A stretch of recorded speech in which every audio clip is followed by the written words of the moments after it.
Start करते हैं हम लोग। सितंबर की बात मुझे करनी है आपके साथ। सितंबर 2018 फाइन। इंडेक्स देखते हैं क्या है आज का। 8219 लाइव क्लास सितंबर इंडेक्स।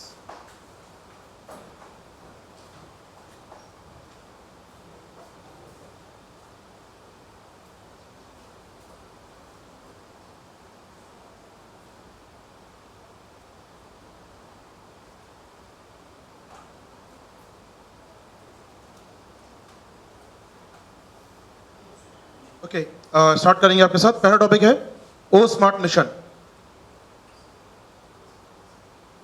पहला रहेगा ओ स्मार्ट मिशन या ओ स्मार्ट स्कीम। ओ स्मार्ट योजना, वन लाइन सुनिए इसके बारे में। ओ स्मार्ट योजना देश में ocean development, ocean resource development की योजना है, जिसका उद्देश्य है डीप सी माइनिंग करना, खनिज निकालना, वहां से उस खनिजों का अध्ययन करना, फाइटोप्लैंक्टन जो होते हैं उनका अध्ययन करना, कुल मिलाकर समुद्र के संसाधनों का अध्ययन करना है हमारा ओ स्मार्ट मिशन। तो लाइन जोड़ लीजिएगा, समुद्रों के संसाधनों का अध्ययन करना, O smart mission. Ocean service, technology, observation, resource, modelling, science, कुल मिला के समुद्र के संसाधनों का अध्ययन करना है ओ स्मार्ट मिशन। याद रखिएगा, मिनिस्ट्री ऑफ अर्थ साइंस जिम्मेदार संस्था है इसके पीछे, ministry of earth science, O smart mission.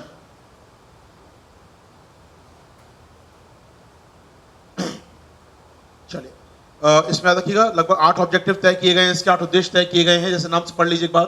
जैसे उन्होंने कहा है कि समुद्र की सतह का परीक्षण करेंगे हम लोग यहाँ पर। हम मछुआरों को मजबूत ताकतवर बनाएंगे। कोस्टल ऑब्जर्वेशन, तट पर निगरानी करेंगे, अपनी मॉनिटरिंग करेंगे तटों की अपने। कहा गया है कि थर्मल एनर्जी जो समुद्र से बन सकती है बनाने का कोशिश की जाएगी। कोस्टल रिसर्च को बढ़ावा दिया जाएगा, नए नए जहाज बनाए जाएंगे तटीय अनुसंधान के लिए।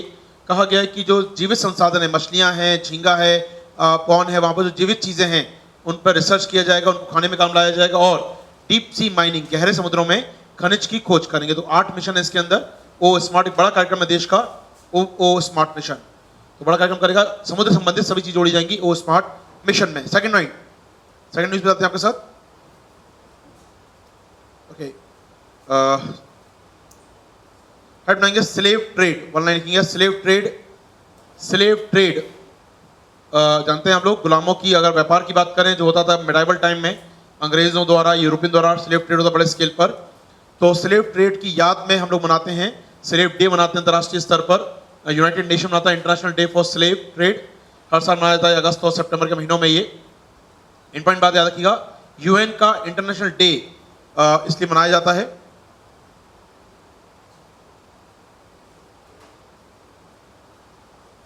स्लेव डे यूएन द्वारा मनाया जाता है, अंतर्राष्ट्रीय व्यापार, उस दुर्व्यापार की जांच, उस व्यवहार की एक प्रकार से याद करने के लिए मनाया जाता है व्यापार। ये याद रखिए, वन लाइन सुन लीजिएगा इसमें। यूनेस्को ने आज से कुछ साल पहले लॉन्च किया था स्लेव रूट, इसके 25 साल पूरे हुए हैं इस बार। स्लेव रूट नाम की परियोजना लॉन्च की थी यूनेस्को ने, 25 साल पूरे कर रही है परियोजना अपने ये स्लेव रूट,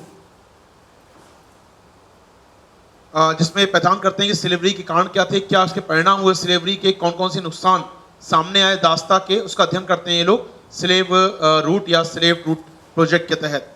स्टार्ट किया यूनेस्को ने 94 में दास्ता से उत्पन्न होने समस्याओं का अध्ययन करने के लिए। हम लोग आगे बढ़ सकते हैं यहाँ से, स्लेव रूट। चलिए, याद रखिएगा इस साल चर्चा में काफी रही है विधान परिषदें। लेजिस्लेटिव काउंसिल उड़ीसा में बन सकती है बहुत जल्दी, वो विधान परिषद आपकी यहाँ पर। तो विधान परिषद कैसे बनती है, क्या बनती है, वो प्लीज पढ़ लीजिएगा पॉलिटी बुक से। लेजिस्लेटिव काउंसिल कैसे बनती है, स्ट्रक्चर क्या होता है उसका, कौन से आर्टिकल्स होते हैं उससे संबंधित, कौन कौन से लोग इन्वॉल्व होते हैं बनाने में उसको, 1/3 कहाँ से आते हैं, 1/3 कहाँ से आते हैं, नंबर ऑफ सीट्स कितनी होती है, प्लीज पढ़ लीजिएगा विधान परिषदों के बारे में। इस बार संभावित सवाल बन सकता है विधान परिषदों पर, एलसी पर। आगे बढ़ेंगे आपके साथ। ड्रोन रेगुलेशन बताएंगे, ड्रोन रेगुलेशन नेक्स्ट टॉपिक है। ड्रोन रेगुलेशन जारी किए गए हमारे डीजीसीए द्वारा, वरना जोड़िएगा। देश के डीजीसीए ने, director general of civil aviation, नागरिक विमानन महानिदेशालय ने जारी किए हैं ड्रोन नियम। डीजीसीए ने जारी किए हैं ड्रोन नियम। डीजीसीए ने जारी किए हैं ड्रोन नियम, हमारे यहाँ पर ड्रोन नियम जारी किए गए, सुन लीजिए यहाँ पर। पहली पॉइंट यहाँ पर कहा गया है, इसमें आइडेंटिफाई किया गया एरियाज को, क्षेत्र बांटे कहाँ ड्रोन नहीं उड़ाएंगे, कहाँ उड़ा सकते हैं, जैसे कि रेड जोन, येलो जोन या फिर आप कह सकते हैं ग्रीन जोन। 3 जोन बांटे गए हैं। रेड जोन बिल्कुल नहीं मिलेगा ड्रोन आपको, येलो जोन नियमित नियंत्रण तौर पर लिमिटेड एरिया में, और ग्रीन जोन जहां आप अपने आप बिना परमिशन के बढ़ा सकेंगे ड्रोन को यहाँ पर। तो 3 जोन बांटे गए हैं, red, green and yellow. Drone उड़ाने की परमिशन देने के लिए 3 जोन बनाए गए हैं। बांटा जाएगा, परमिशन मिलेगी या नहीं मिलेगी उसके बाद डिपेंड करेगा कि वो ग्रीन जोन है या वो येलो जोन है। नेक्स्ट पॉइंट सुन लीजिएगा, ड्रोन को बांटा गया कैटेगरीज के अंदर उनके वजन के आधार पर। ड्रोन को बांटा गया है वजन के आधार पर कैटेगरीज में। ड्रोन को बांटा गया है वजन के आधार पर कैटेगरीज में। 250 ग्राम से कम है तो नैनो से लेकर 150 किलोग्राम से ऊपर के लार्ज कैटेगरी के। तो 5 कैटेगरी होंगे ड्रोन्स की, आप देख रहे हैं स्क्रीन पर, नैनो, माइक्रो, मिनी, स्मॉल और large, on the basis of their weight and measures. तो वेट के आधार पर, वजन के आधार पर ड्रोन की 5 कैटेगरी होंगी, 250 ग्राम से कम से लेकर 150 किलोग्राम से अधिक तक। 5 कैटेगरी देख लीजिए आराम से स्क्रीन पर, नैनो, माइक्रो, मिनी, स्मॉल और next one is large category. ये 5 कैटेगरी होंगी। आगे बढ़े हम लोग यहाँ से, शॉर्ट स्पीड देख रहे हैं हम लोग यहाँ चीज़ों को। तो 5 कैटेगरी होंगी, याद रखिएगा। ड्रोन उड़ाने के लिए आपको एक यूनिक आईडी दिया जाएगा हर ड्रोन को, यदि वो नैनो नहीं है तो। अदर देन नैनो ड्रोन, देश के हर ड्रोन को एक यूनिक आईडी लेना होगा तभी उड़ान भर पाएगा। अदर देन नैनो, नैनो के अलावा इतने भी ड्रोन आपको दिख रहे हैं यहाँ पर, इस आकार का ड्रोन उड़ाने के लिए आपको परमिशन लेनी पड़ेगी, एक यूनिक आईडी लेनी पड़ेगी आपको। अदर देन नैनो, एक यूनिक आईडी लेनी होगी आपको ड्रोन उड़ाने के लिए। चलिए, और जो उड़ान लेने भरने वाला व्यक्ति है, जो उड़ान ऑपरेटर है, उसको लाइसेंस लेना पड़ेगा अनमैन्ड एयरक्राफ्ट ऑपरेटर परमिट का। उसे लेना पड़ेगा, लाइसेंस का नाम होगा UAOP। तो जो ऑपरेटर है उसे लाइसेंस लेना होगा, और जो ड्रोन है उसका उसे यूनिक नंबर दिया जाएगा। देख लीजिए यहाँ पर नाम दिख रहा है, अनमैन्ड एयरक्राफ्ट ऑपरेटर परमिट लेना होगा उस पायलट को, उस ऑपरेटर को जो उसे ऑपरेट करेगा जमीन से खड़े होकर ड्रोन को। ये लाइसेंस लेना होगा उसे, और जो मशीन होगी उसको होगा यूनिक आईडी उसका। क्लियर मुझे यहाँ पर? तो हाँ, ID, unique ID for machine और UAP परमिट फॉर ऑपरेटर। क्या स्पष्ट बात है? नैनो के लिए नहीं चाहिए कुछ आपको, नैनो आप यूज कर सकते हैं अपने स्तर पर, लेकिन अदर देन नैनो आपको यूज करना है कुछ तो आपको चाहिए रहेगा परमिशन यहाँ पर। आगे बढ़े, चलिए प्लीज। और परमिशन कौन देगा सारी की सारी? ये DGCA, director general of civil aviation. चलिए आगे बढ़ेंगे आपके साथ, ऐड बनाएंगे PMSTIAC। नेक्स्ट टॉपिक है PMSTIAC। PMSTIAC याद रखिएगा, प्रधानमंत्री की नई सलाहकार परिषद है ये। नाम इस पर देख रहे हैं, PM scientific technology and innovation advisory council. विज्ञान प्रौद्योगिकी नवाचार सलाहकार परिषद है प्रधानमंत्री की। ये नई सलाहकार परिषद है प्रधानमंत्री की। एडवाइजरी काउंसिल है STI, science technology innovation advisory council. प्रधानमंत्री की नई परिषद है विज्ञान तकनीक और नवाचार परिषद। 9 मेंबर होंगे इसके अंदर, 9 मेंबर होंगे इस STIAC में। एडवाइस करेंगे इस सब्जेक्ट में प्रधानमंत्री को। ये अब तक हमारे होता था प्रधानमंत्री का साइंटिफिक एडवाइजर होता था एक व्यक्ति, हटा दिया गया उसको। अब ये नई बॉडी आ गई है जो अपॉइंट कर दी गई है। तो अब तक PM साइंटिफिक एडवाइजर होता था हमारे यहाँ पर, अब तक हमारे यहाँ पर होता साइंटिफिक एडवाइजर कमेटी होती थी हमारे यहाँ पर, खत्म कर दिया गया उसको, अब बना दी गई है PMSTIAC। हो भाई बात? तो प्रधानमंत्री को वैज्ञानिक मामलों पर सलाह देने के लिए ये काउंसिल काम करेगी। मूव करेंगे नेक्स्ट पॉइंट। अभी हाल फिलहाल जो बनाया गया, चेयर बनाया, इनका अध्यक्ष बनाया गया इस कमेटी का डॉक्टर K विजयराघवन को। डॉक्टर K विजयराघवन इसके अध्यक्ष बनाए गए पहली कार कमेटी के, नई कमेटी के। डॉक्टर K विजयराघवन पहले देश के पहले STI एडवाइजर हैं, प्रधानमंत्री के एडवाइजर हैं पहले वो, डॉक्टर K विजयराघवन। हम याद रखिएगा, चर्चा रही थी इनके बारे में। ओके, आगे बढ़ेंगे आपके साथ। नेक्स्ट टॉपिक,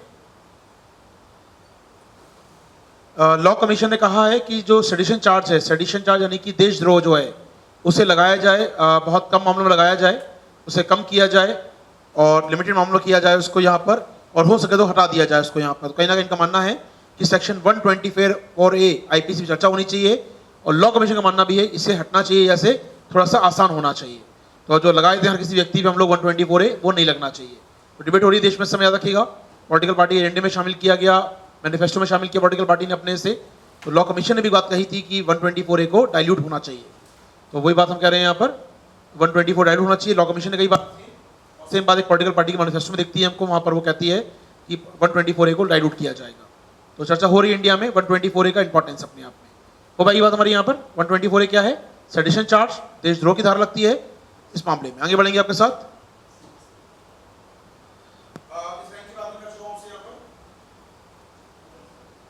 इस रैंक की चर्चा आपके संग हो चुकी है, अटल रैंकिंग बताया था मैंने आपको शायद। जो चर्चा है जो बताइए, इनोवेशन यूनिवर्सिटी जो है देश की, नवाचार जहां हो रहा है, एचआरडी मंत्रालय की रैंकिंग का नाम है ARII रैंकिंग। एचआरडी मंत्रालय की है, प्राइवेट अलग, सरकारी अलग, और दी जाती है इनोवेशन रिसर्च के आधार पर। इनोवेशन कितना अच्छा हो रहा है, कितना अच्छा इनोवेशन इकोसिस्टम उस स्टेट का, उस यूनिवर्सिटी का, यूनिवर्सिटी के इनोवेशन इकोसिस्टम के आधार पर दी जाती है रैंकिंग। ये एचआरडी मंत्रालय द्वारा प्राइवेट संस्थाओं को अलग, सरकारी संस्थाओं को अलग, पहली बार दी गई है 2019 में आकर। तो भाई बात हमारी यहां पर है। चलिए, Atal ranking. Next heading, innovation cell. Innovation cell बनाई गई एचआरडी मंत्रालय के अंतर्गत। इनोवेशन सेल नवाचार प्रकोष्ठ बनाई गई है एचआरडी मंत्रालय के अंतर्गत, for promoting India's innovation ranking in global innovation index. Bharat की नवाचार रैंकिंग को अंतर्राष्ट्रीय नवाचार सूचकांक में बेहतर करने के लिए। तो सुन लीजिए, भारत की नवाचार रैंकिंग कितनी है इस समय? 57 आउट ऑफ 130। तो 30 देशों में 57वें स्थान पर भारत है।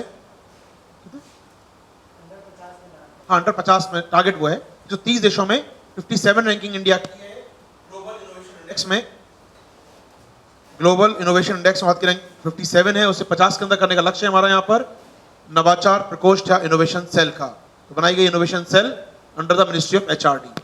तो भाई बात हमारे यहाँ पर याद रखिएगा, आईपीआर में बार बार बोलता हूँ टॉपिक आपसे, आईपीआर के दो पार्ट होते हैं, एक आईपीआर बनाना, एक आईपीआर प्रोटेक्ट करना। आईपीआर यानी इनोवेशन करना, उसके लिए एचआरडी काम करता है। एक होता है आईपीआर का प्रोटेक्शन, लॉ बनाना, कॉपीराइट, जीआई टैग, पेटेंट, वो देखता है मिनिस्ट्री ऑफ कॉमर्स का TPIIT। दो अलग डिपार्टमेंट याद रखिएगा। इनोवेट प्रमोट करना हो तो अटल रैंकिंग आपने देखी पीछे, इनोवेशन प्रमोट रैंकिंग एचआरडी मंत्रालय दे रहा है। इनोवेशन सेल का बनाया गया, एचआरडी मंत्रालय बनाया गया। जब भी बात की जाए इनोवेशन को बढ़ावा देने की तो या तो एचआरडी होगा या नीति आयोग होगा। जब बात हो प्रोटेक्शन ऑफ लॉ की, ऑफ कोर्स DPIIT होगा। तो भाई ये बात हमारी यहाँ पर ये आप नीचे एक बार देख लीजिए, नजर मान लीजिए, चार चीजें दिख रही हैं आपको यहाँ पर नीचे आकर, चार आइटम दिख रहे हैं आपको यहाँ पर, जैसे कि नवाचार क्लब का नेटवर्क। नवाचार क्लब बनाए गए हैं कॉलेज स्तर पर, स्कूल स्तर पर या यूनिवर्सिटी स्केल पर नेटवर्किंग की गई है। आप अच्छा इनोवेशन कर रहे हैं, सोशल मीडिया एक प्रकार से इनोवेशन का ही है, जहां छात्र शेयर करेंगे अपने आइडियाज को। अंडर मिनिस्ट्री ऑफ एचआरडी काम कर रहा है। एक बनाया आपने, यार बताया रैंकिंग बताई, अपने एचआरडी मंत्रालय काम कर रहा है। स्मार्ट इंडिया हैकाथॉन, आपने कुछ रिसर्च की लाई है दिल्ली में, उसको चैलेंजिंग है, एनवायरमेंट है, सब लोग लेकर आ रहे हैं, अपना प्रदर्शन कीजिए। स्मार्ट इंडिया हैकाथॉन, अच्छे अच्छे इनोवेटिव आइडियाज को हम सामने ला रहे हैं। और राष्ट्रीय छात्र स्टार्टअप नीति, छात्र स्टार्टअप नीति स्पष्ट नाम से होगा आपको, नेशनल स्टूडेंट स्टार्टअप पॉलिसी, जहां छात्रों को रिसर्च जो कर रहे हैं उसको स्टार्टअप में कन्वर्ट करने के लिए प्रोत्साहित किया जाएगा। तो एंटरप्रेन्योरशिप भी है, इनोवेशन भी है, रैंकिंग भी है, और कहीं ना कहीं नेटवर्किंग भी है। तो अल्टीमेट गोल है इनोवेशन सेल का, सारे काम करेगी इनोवेशन सेल। वहां काम करता है सीपम, वो एक सेल है जो बहुत सारे काम करती है। यहाँ सेल का नाम है इनोवेशन सेल। वहाँ काम करती है cell for intellectual property and management, सीपम।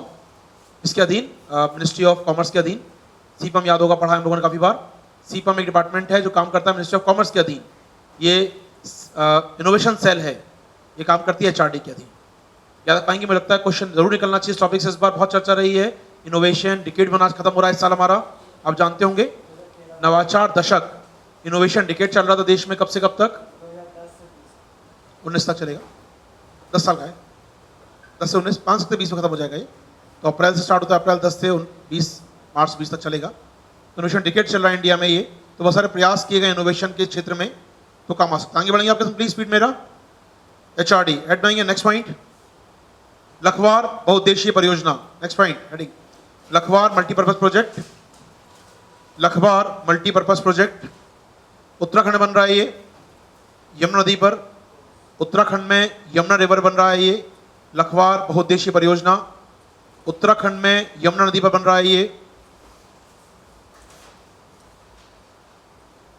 याद रखिएगा, इस परियोजना में 6 देश या माफ कीजिएगा 6 राज्य इन्वॉल्व हैं। दिल्ली को राज्य मान लिया जाए तो अगर एक, तो 5 राज्य प्लस यूटी इन्वॉल्व हैं, 6 पार्टी इन्वॉल्व हैं। लेकिन कौन कौन से? यूपी, हिमाचल, उत्तराखंड, राजस्थान, हरियाणा, दिल्ली। उत्तराखंड, यूपी, हिमाचल, राजस्थान, पंजाब और माफ कीजिएगा राजस्थान, हरियाणा और दिल्ली। पंजाब नहीं है, राजस्थान, हरियाणा और दिल्ली। ठीक है भाई, 6 पार्ट इन्वॉल्व हैं, 6 कंट्रीब्यूट कर रहे हैं प्रोजेक्ट बनाने में। किसी को बिजली मिलेगी, किसी को पानी मिलेगा, किसी को ड्रिंकिंग वाटर मिलेगा। तो 6 पार्टी इन्वॉल्व है इसको बनाने के लिए। हो भाई ये बात हमारी यहाँ पर ये। तो 90% फंड सेंट्रल से आएगा, 10% फंड मिलकर करेंगे ये लोग। 90% फंडिंग राज्य सरकार करेगी, केंद्र सरकार करेगी, और 10% सब राज्य मिलकर करेंगे इस प्रोजेक्ट की। लखवार मल्टीपल प्रोजेक्ट, आगे बढ़ेंगे आपके साथ।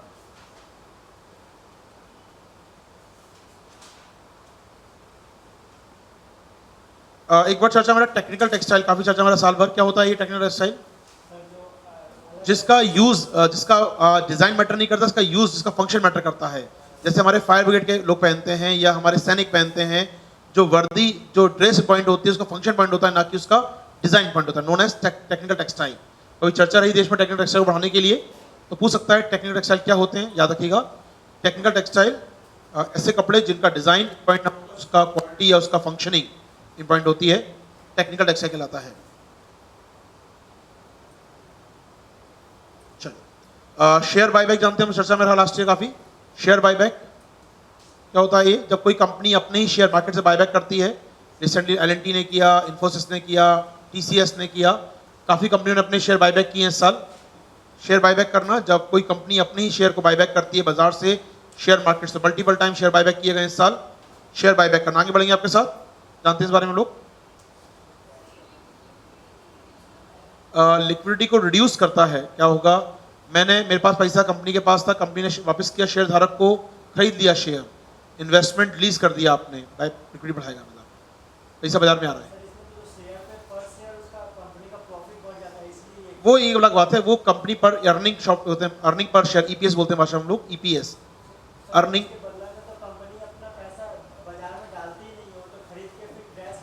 हाँ, तो ये है ना, शेयर का दाम तो बढ़ जाता है ना, शेयर का अर्निंग पर शेयर बढ़ जाता है ना, इससे ईपीएस बढ़ जाता है। आपने लिया, क्रैश फाड़ दिया फेंक के, लेकिन क्या हुआ? नंबर ऑफ शेयर कम हो गए, प्रॉफिट बढ़ेगा उन्हीं शेयरों में। पढ़ा, ट्रेडिशन पढ़ाऊंगा, मैं कहीं पढ़ाता हूँ इसको। तो आपने कंपनी शेयर जब खरीदा तो पैसा किसके हाथ में गया? वापस होल्डर के पास गया ना, शेयर होल्डर के पास। मैंने पैसा लगा दिया, कंपनी बिक्री कम हो गई मेरे पास, कंपनी वापस कर रही है पैसा मुझे, पैसा बढ़ गया मेरे पास। अब तो कंपनी के बैंक बैलेंस में रखा हुआ था, सडनली मेरे हाथ में आ गया ना पैसा, वो कंपनी के फिक्स डिपॉजिट रखा था, पैसा मेरे हाथ में आ गया। वो ईपीएस बढ़ जाएगा कंपनी का, अर्निंग पर शेयर बढ़ जाएगी, कंपनी की साख बढ़ती है, क्रेडिबिलिटी बढ़ती है, कंपनी की इमेज अच्छी होती है, कंपनी की, इसकी बाजार में अच्छा मैसेज आता है कंपनी को लेकर। प्लीज वरना लिखेंगे SAARC agri cooperative business forum, SAARC agri cooperative business forum, वरना लिखिए इसके बारे में। सार्क का कृषि मंच एक प्रकार से सार्क देशों का, सार्क एग्री सहकारी business forum, SAARC agri cooperative business forum. याद रखिए, फोरम जो बहुत इंपॉर्टेंट संस्था है, क्योंकि इसे बनाया है फाओ ने, लिखेंगे इस मंच को, फाओ और यूनाइटेड नेशन, माफ कीजिएगा, फाओ और Asian farmer association, Asian farmer association support करती हैं इस मंच को, इस सार्क मंच को। फाओ एवं Asian farmer association, Asian farmer association support करती हैं। तो भाई बात हमारी यहाँ पर उद्देश्य क्या होगा? कृषि में सहकारिता को बढ़ावा देना, सहकारी कृषि को बढ़ावा देना, कोऑपरेटिव फार्मिंग को बढ़ावा देना, इसका अल्टीमेट गोल होगा कोऑपरेटिव फार्मिंग को बढ़ावा देना। इसका मीटिंग हुआ था हाल ही में काठमांडू, नेपाल में मीटिंग हुआ था इनका, हाल में काठमांडू मीटिंग हुआ था।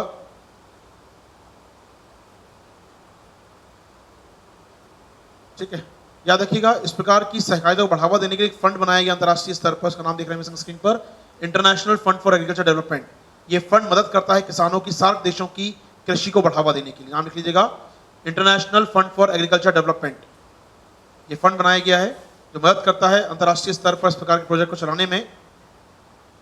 International fund for agriculture development बनाया गया इस काम के लिए, international fund for agriculture development तैयार किया गया है इस काम के लिए। आगे बढ़ेंगे आपके साथ, नेक्स्ट टॉपिक,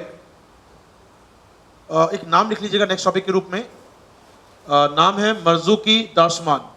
नाम लिखेंगे रहा, मर्जुकी दार्शमान पैनल, समिति बोल लीजिए, पैनल बोल लीजिए, मर्जुकी दार्शमान पैनल। ये यूएन का पैनल था, उसके अध्यक्ष थे ये, जिन्होंने जांच की है म्यांमार में जेनोसाइड ऑफ रोहिंग्यास की। इनकी रिपोर्ट आई थी बाद में, काफी सीवियर रिपोर्ट थी इनकी। मर्जुकी दार्शमान पैनल यूएन द्वारा बनाया गया पैनल था, उसके अध्यक्ष थे मार्जुकी, ये उस अध्यक्ष थे पैनल के। जिसने म्यांमार में रोहिंग्यास के नरसंहार पर जांच की, जेनोसाइड की जांच की और रिपोर्ट दी, उन्होंने सबमिट की उन्होंने वहां पर। तो भाई बात हमारे यहाँ पे याद रखेंगे, पैनल का नाम मर्जुकी दार्समान पैनल। आगे बढ़ेंगे आपके साथ। EU कॉपीराइट बता चुका हूँ इस हफ्ते में से मैं, संडे बात हुई थी। ई कॉपीराइट बिल आ गया है, कठिन कर दिए गए नियम गूगल और फेसबुक जैसे सोशल मीडिया के लिए। अब कोई कॉपीराइट करेगा तो अधिक पेनल्टी लगेगी उस पर, उल्लंघन करेगा तो। बात चल रही सितंबर से बनने की बात चल रही थी इसकी, फाइनली बना है वो भी अप्रैल में आकर पास हुआ है। तो EU ने कठिन कर दिए हैं सोशल मीडिया पर कॉपीराइट के नियम। इवन लेन इसको लिखेंगे लिंक टैक्स, का नाम दिया गया लिंक टैक्स, याद आ गया वर्ड लिंक टैक्स, बड़ा इंटरेस्टिंग नाम है ये, लिंक टैक्स। मतलब सोशल मीडिया पर लिंक देते हैं ना आप किस चीज़ की, कि भैया म्यूजिक का लिंक सुन लो, आपने अखबार का लिंक दे दिया, पढ़ लो आप इसको, तो ये नहीं होगा। लिंक टैक्स कहा गया, पैसा देना पड़ेगा इस काम के लिए आपको। तो शॉर्ट ऑफ है लिंक टैक्स, मिल जाए पहचान लीजिएगा। कि लिंक फॉरवर्ड करते हैं हम लोग कि भैया वीडियो देख लो हम इधर आइए, या आप ये वीडियो देख लिया आपने, लिंक फॉरवर्ड कर दी किसी को, तो लिंक फॉरवर्ड करने पर भी टैक्स भरना पड़ेगा आपको कहीं ना कहीं। तो ये लिंक टैक्स कहलाएगा ये। हाँ, लिंक शेयर नहीं हुआ, नहीं हुआ है क्योंकि आज नेट नहीं चल रहा है, कुछ तकनीकी इशू आ रहा है नेट का। मैसेज मैं भी देख रहा हूँ आ रहा है, लेकिन कुछ नहीं कर सकता मैं। कोई बात नहीं, रिकॉर्ड होकर डल जाएगा, थोड़ी देर में आ जाएगा। कुछ होती लाइव हो जाए, लेकिन नहीं हो पाएगा तकनीक तो यार, रिकॉर्ड होकर डल सकता है। आगे बढ़े। लिंक टैक्स जो यूज़र है वो देख ही लेता है अपना, मतलब यार स्टूडेंट देख ही लेंगे, एंड ऑफ 2 घंटे बाद देख लेंगे, आ ही जाएगा। वोस्टोक याद रखिए ऑनलाइन में, ये रूस का एक्साइज होता है। जब भी वोस्टोक नाम मिल जाए ना, पहचान लीजिएगा रूस का मतलब होगा। जो ईस्ट साइबेरिया से वोस्टोक कहते हैं वो लोग, ईस्ट साइबेरिया को। रूस का जो नाम है फार ईस्ट जो कहता है, रूस साइबेरिया का जो मैदान है ना, उसे कहता है वो वोस्टोक। तो उसके नाम पे जो भी एक्सरसाइज होगी वोस्टोक के नाम पे रशिया में होगी हमेशा ये। तो रूस का एक सभी अभ्यास है, उसका नाम होता है वोस्टोक। चलिए आगे बढ़ेंगे हम लोग यहाँ से। इंडियन ओशन कॉन्फ्रेंस आयोजित की गई वियतनाम में, हनोई में आयोजित की गई। लिखेंगे Indian ocean conference, Indian ocean conference आयोजित की गई हनोई वियतनाम में। इंडियन ओशन कॉन्फ्रेंस आयोजित की गई हनोई वियतनाम में।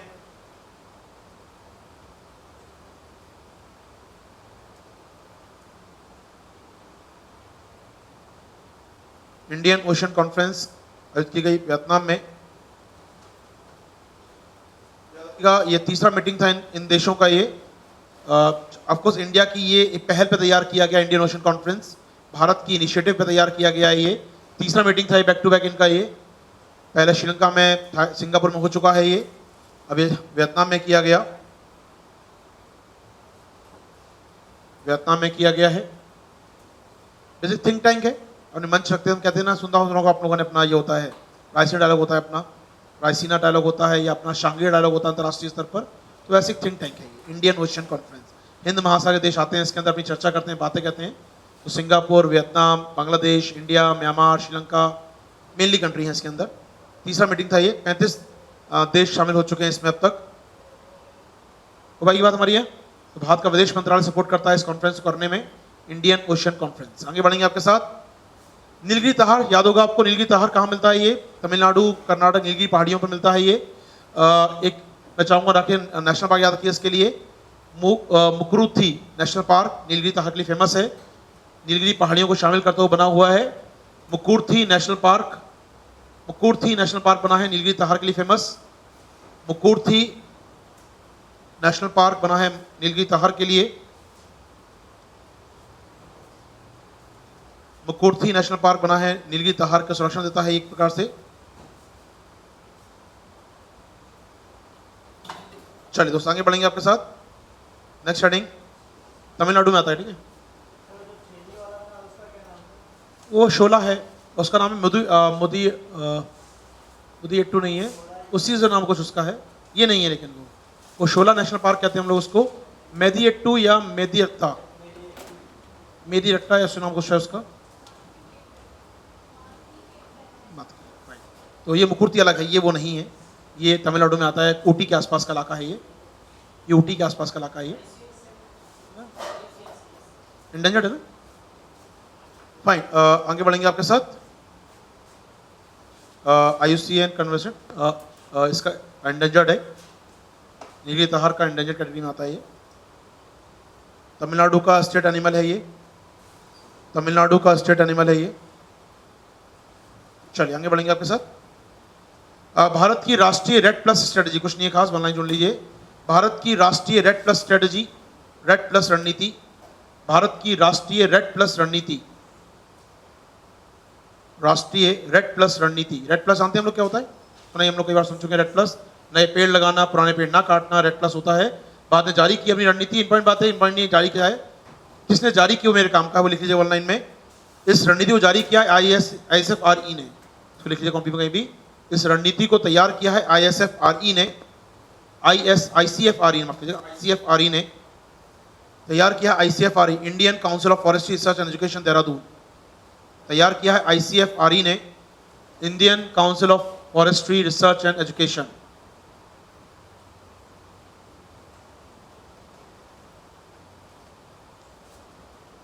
जारी किया है ICFRE ने, जारी किया है इसको, देहरादून में संस्थान ये भारतीय वन अनुसंधान और शिक्षण संस्थान, भारतीय वन अनुसंधान और शिक्षण परिषद देहरादून ने तैयार किया है इस रिपोर्ट को। रेड प्लस को कुछ खास नहीं है, इंडिया कैसे कैसे रेड प्लस करेगा वो दिया है इसके अंदर, तो रेड प्लस हम जानते हैं क्या है, याद रखिएगा। जारी कर दी गई इंडिया ने इस बार रणनीति अपनी, ये रेड प्लस की रणनीति। चलिए हेड बनाएंगे टाइप 002। टाइप 002 चीन का नया एयरक्राफ्ट कैरियर है। एक चीन का लियांग नाम से एक है चीन के पास विमान वाहक जहाज, ये दूसरा विमान वाहक जहाज चीन का तैयार किया है इसने, टाइप 002, इसका नाम रखा नहीं गया है अभी, टाइप 02 बोल रहे हैं वो उसको। चीन का नया विमान वाहक जहाज एयरक्राफ्ट कैरियर है, चीन का एयरक्राफ्ट कैरियर। याद रखिए उसके पास ऑलरेडी अभी एक है लियोनिंग नाम का, चीन के पास जो यूक्रेन से लिया था कुछ साल पहले उसने, लियोनिंग नाम का वो है उसके पास, ये खुद बनाया है चीन का पहला खुद का ये टाइप 002 चीन का खुद का स्वयं का बनाया हुआ एयरक्राफ्ट कैरियर है। उसका पहले कैरियर हुआ करता, उसका नाम है अभी इस समय चल रहा है जो लियोनिंग 2, जो लिखा था यूक्रेन से उसने। भारत के पास एकमात्र कौन सा है? INS विक्रमादित्य बन रहा है, विक्रांत हमारा, विक्रमादित्य हमारे पास है। चीन का टाइप 002 हो भाई, ये बात हमारी एयरक्राफ्ट कैरियर जिसपे बड़े बड़े स्तर पर बड़े सेल में जहाज आ पाते हैं, फाइटर प्लेन आ पाते हैं, जेट विमान आ पाते हैं और वहां से वो टेक ऑफ कर पाते हैं, एयरक्राफ्ट कैरियर है भारत के पास भी। मूव करेंगे आपके साथ, वन लाइन लिखेंगे यहाँ पर, एओलस सैटेलाइट, एओलस उपग्रह, एओलस उपग्रह, एओलस उपग्रह, एओलस उपग्रह, एओलस उपग्रह यूरोपियन स्पेस एजेंसी का है, ESA का यूरोपियन स्पेस एजेंसी का है। एओलस उपग्रह यूरोपियन स्पेस एजेंसी का है, पृथ्वी का पर्यवेक्षण करने के लिए, अर्थ ऑब्जर्वेशन सैटेलाइट है, रिमोट सेंसिंग है, अर्थ ऑब्जर्वेशन सैटेलाइट है, पृथ्वी का अध्ययन करने के लिए, पर्यवेक्षण करने के लिए। Aeolus satellite European space agency का है, पृथ्वी का अध्ययन करने के लिए, ठीक है, स्पेशली पृथ्वी के एटमॉस्फेयर का अध्ययन करने के लिए, स्पेशली पृथ्वी के वायुमंडल का अध्ययन करने के लिए, known for their study of atmosphere, या पृथ्वी के वायुमंडल का अध्ययन करने के लिए।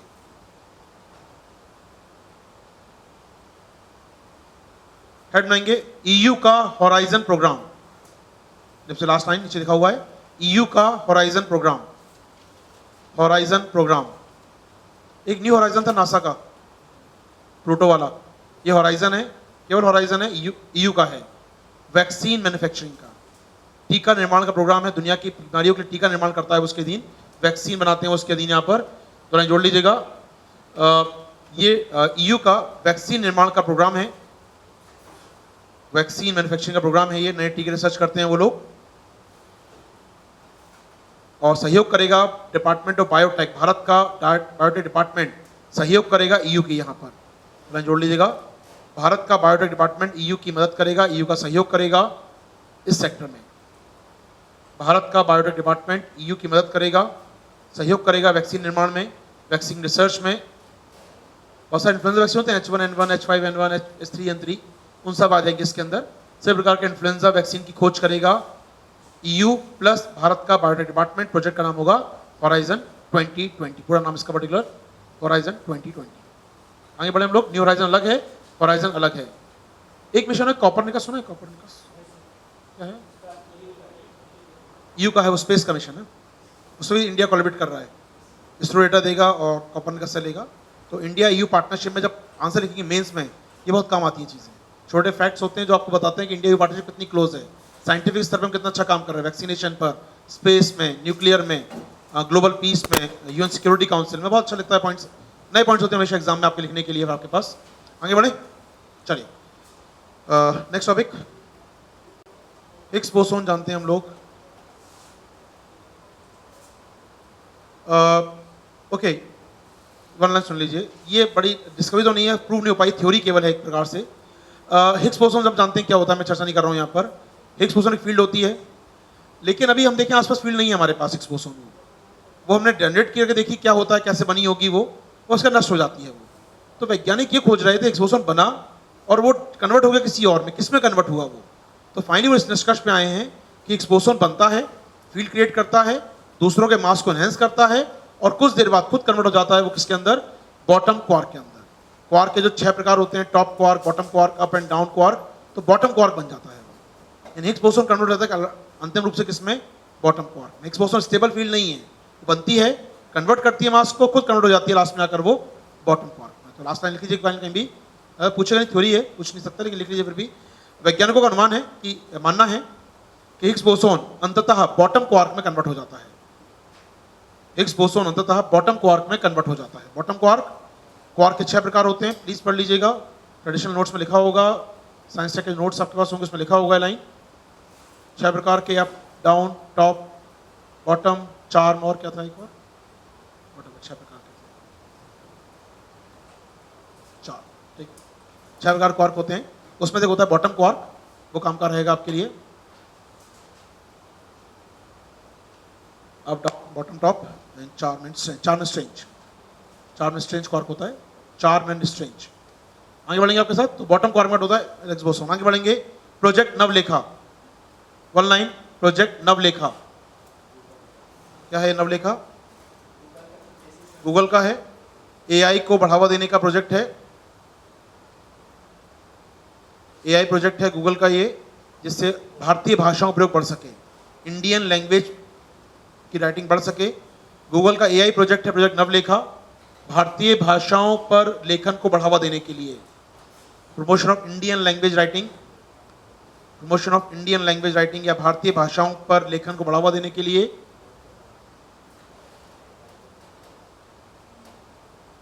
ठीक है, तो कोई पीडीएफ फाइल हो, कोई भी कंटेंट किसी के पास है, डालिए सॉफ्टवेयर अंदर, वो कन्वर्ट हो जाएगा आपकी भाषा में, आपकी स्थानीय भाषा में, उसको आप ऐड भी कर सकेंगे। तो प्रोजेक्ट नवलेखा, जिस लोग पढ़ सकें, कोई भी टेक्स्ट को पढ़ सकें आराम से आप अपनी भाषा के अंदर। नेक्स्ट पॉइंट, पीएमजेडीवाई 2.0, जनधन योजना 2.0, पीएमजेडीवाई 2.0 आ गई है। क्या है नई योजना में, देखेंगे फर्स्ट पॉइंट।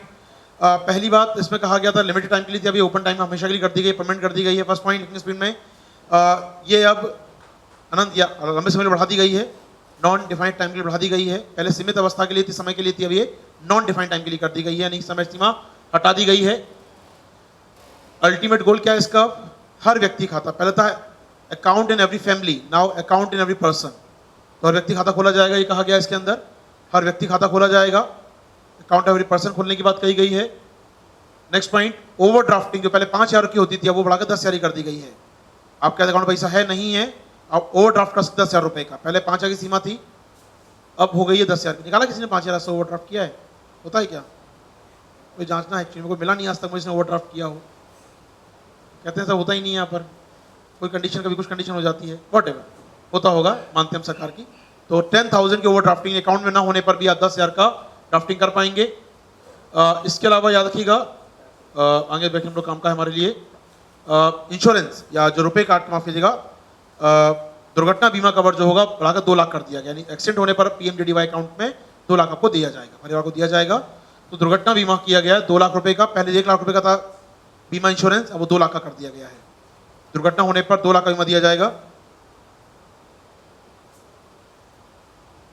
हो पाएगी, मैं कल पढ़ रहा था, एक न्यूज आई थी, इसमें 1 लाख करोड़ क्रॉस कर गया पीएमजेडीवाई का डिपॉजिट्स, शायद कल ही खबर थी, मैं पढ़ रहा था।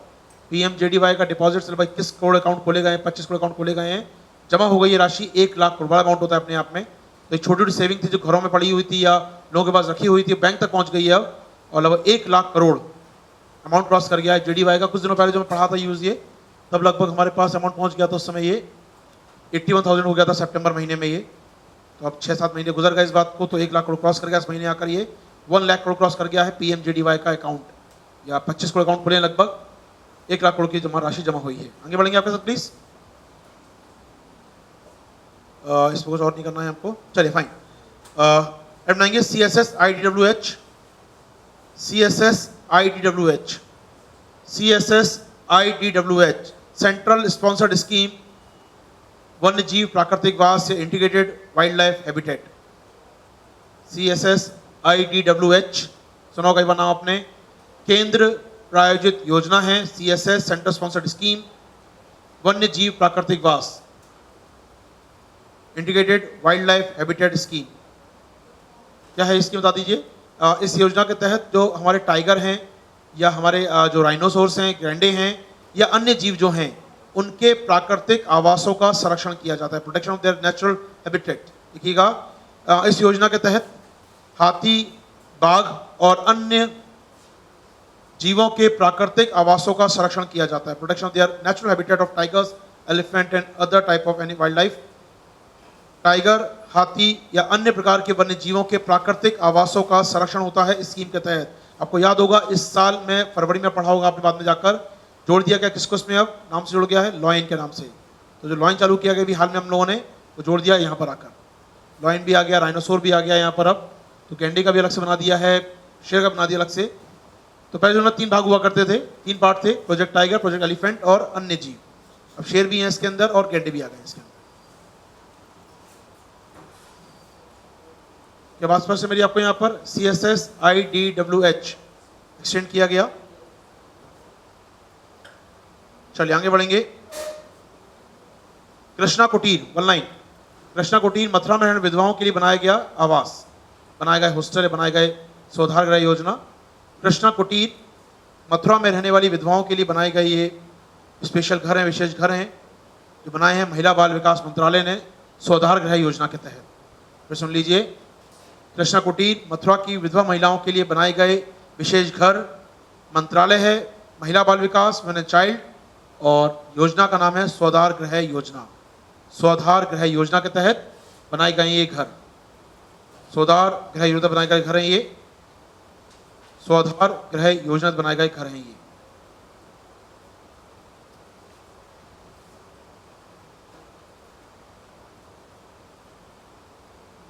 कृष्णा कुटीर। आगे बढ़ेंगे आपके साथ।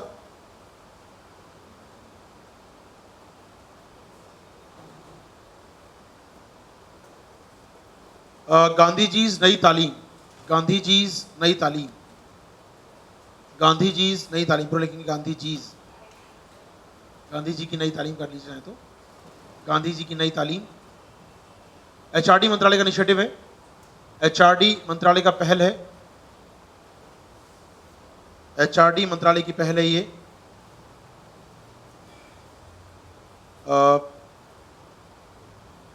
सुन लीजिए मतलब क्या है इसका। ये जो सिलेबस तैयार करेंगे, जो स्टेट यूनिवर्सिटी सिलेबस तैयार करेंगी अपना, किस प्रकार से जिससे बच्चे का युवा हो रहा है उसका बॉडी, माइंड और सोल सब पे असर पड़े, गांधी आइडियोलॉजी का असर पड़े, गांधीयन विचारधारा का असर पड़े और कहीं ना एक्टिवली पार्टिसिपेट करे सोसाइटी बिल्डिंग में। जो जोड़ लीजिएगा। इसके अंतर्गत विशेष करिकुलम या विशेष पाठ्यक्रम तैयार किए जाएंगे, विशेष पाठ्यक्रम तैयार किए जाएंगे स्कूल और कॉलेज के लेवल पर, विशेष सिलेबस तैयार किए जाएंगे जिससे बच्चों में समग्र विकास हो सके, बॉडी, माइंड एंड सोल तीनों की बात की गई है यहाँ पर।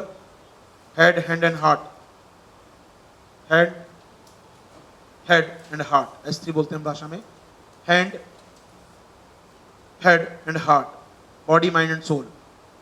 कहाँ से लाए मालूम नहीं शब्द, ये लोग लिख लीजिए शब्द में, हैंड, हेड एंड हार्ट। बड़ा इंटरेस्टिंग नाम है इसका।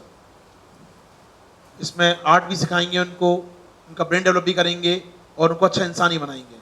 तो अच्छी कला भी आ जाए, कुछ सीख जाएं आप, अपना काम कर पाएँ, रोजगार कर पाएँ, ब्रेन डेवलप हो जाए तो इंटेलेक्चुअल बने कम से कम आप, और अच्छे इंसान बन जाएं तो अच्छी बात है। और यहाँ पर तो hand, head and heart, your body, your soul and your brain, तीनों पे काम करेगी सरकार। यहाँ पर अच्छे करिकुलम डिजाइन किए जाएंगे गांधी जी नई तालीम के तहत। हो पाएगी HRD मंत्रालय की पहल गांधी जी के 150 जन्म दिवस जो आने वाला है कुछ दिनों में, उसके उपलक्ष्य में।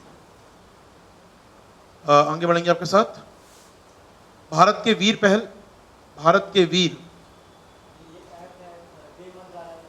मंत्रालय ऐप भी है और स्कीम भी है, सरकार की पहल भी है, भारत के वीर ऐप।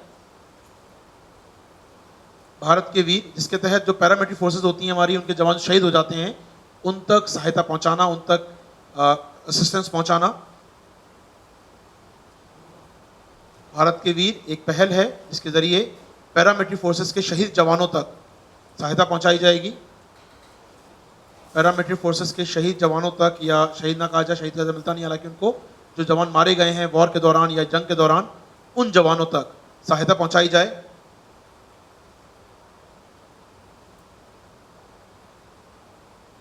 ठीक है, तो अक्षय कुमार और पुलेला गोपीचंद ट्रस्टी बनाए गए हैं इस फंड के। अक्षय कुमार और पुलेला गोपीचंद बनाए गए ट्रस्टी इस फंड के। भारत के वीर पहल, हो भाई बात हमारी यहाँ पर ट्रस्ट बन गया अपने आप में, ये तो मदद करेगा वीर सैनिकों की शहादत को। आगे बढ़ेंगे, भारत के वीर से निकलेंगे बाहर हम लोग यहाँ से।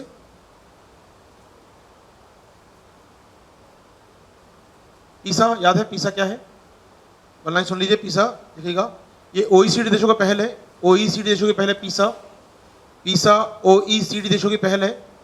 नाम देख रहे हैं यहाँ पर, program for international student assessment, अंतर्राष्ट्रीय छात्र मूल्यांकन कार्यक्रम। अंतर्राष्ट्रीय छात्र मूल्यांकन कार्यक्रम PISA, program for international student assessment by OECD countries. OECD देशों की पहल है ये, ओईसीडी देशों की पहल है ये।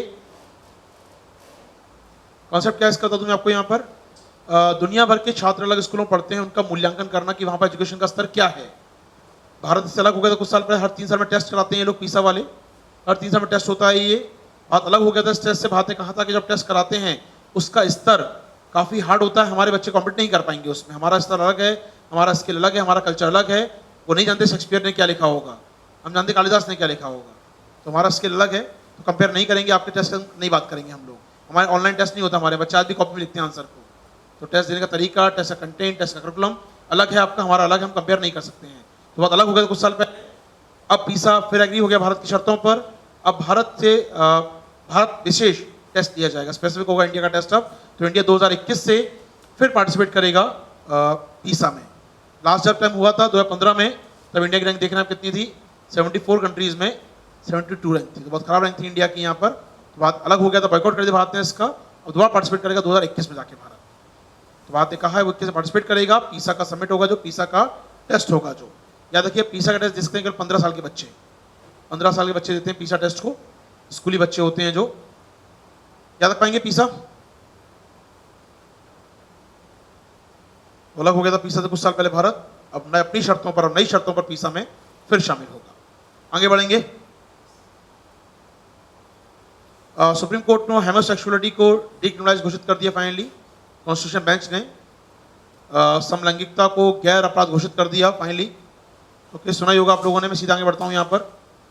बेसिक जो वायलेशन हुआ था आर्टिकल का,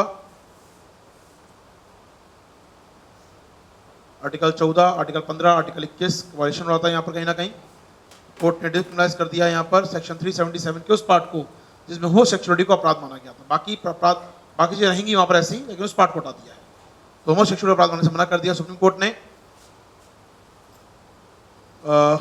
वोडाफोन आइडिया का मर्जर हुआ, सभी जानते हैं आप लोग। टेलीकॉम बहुत बड़ा मर्जर था अपने आप में, ये टेलीकॉम सेक्टर का बड़ा मर्जर था अपने आप में। एयरटेल को बीच अगर टॉप पे आ गया है ये company Vodafone idea network. India का लार्जेस्ट टेलीकॉम नेटवर्क बन गया है वोडाफोन आइडिया, एयरटेल को पीछे कर।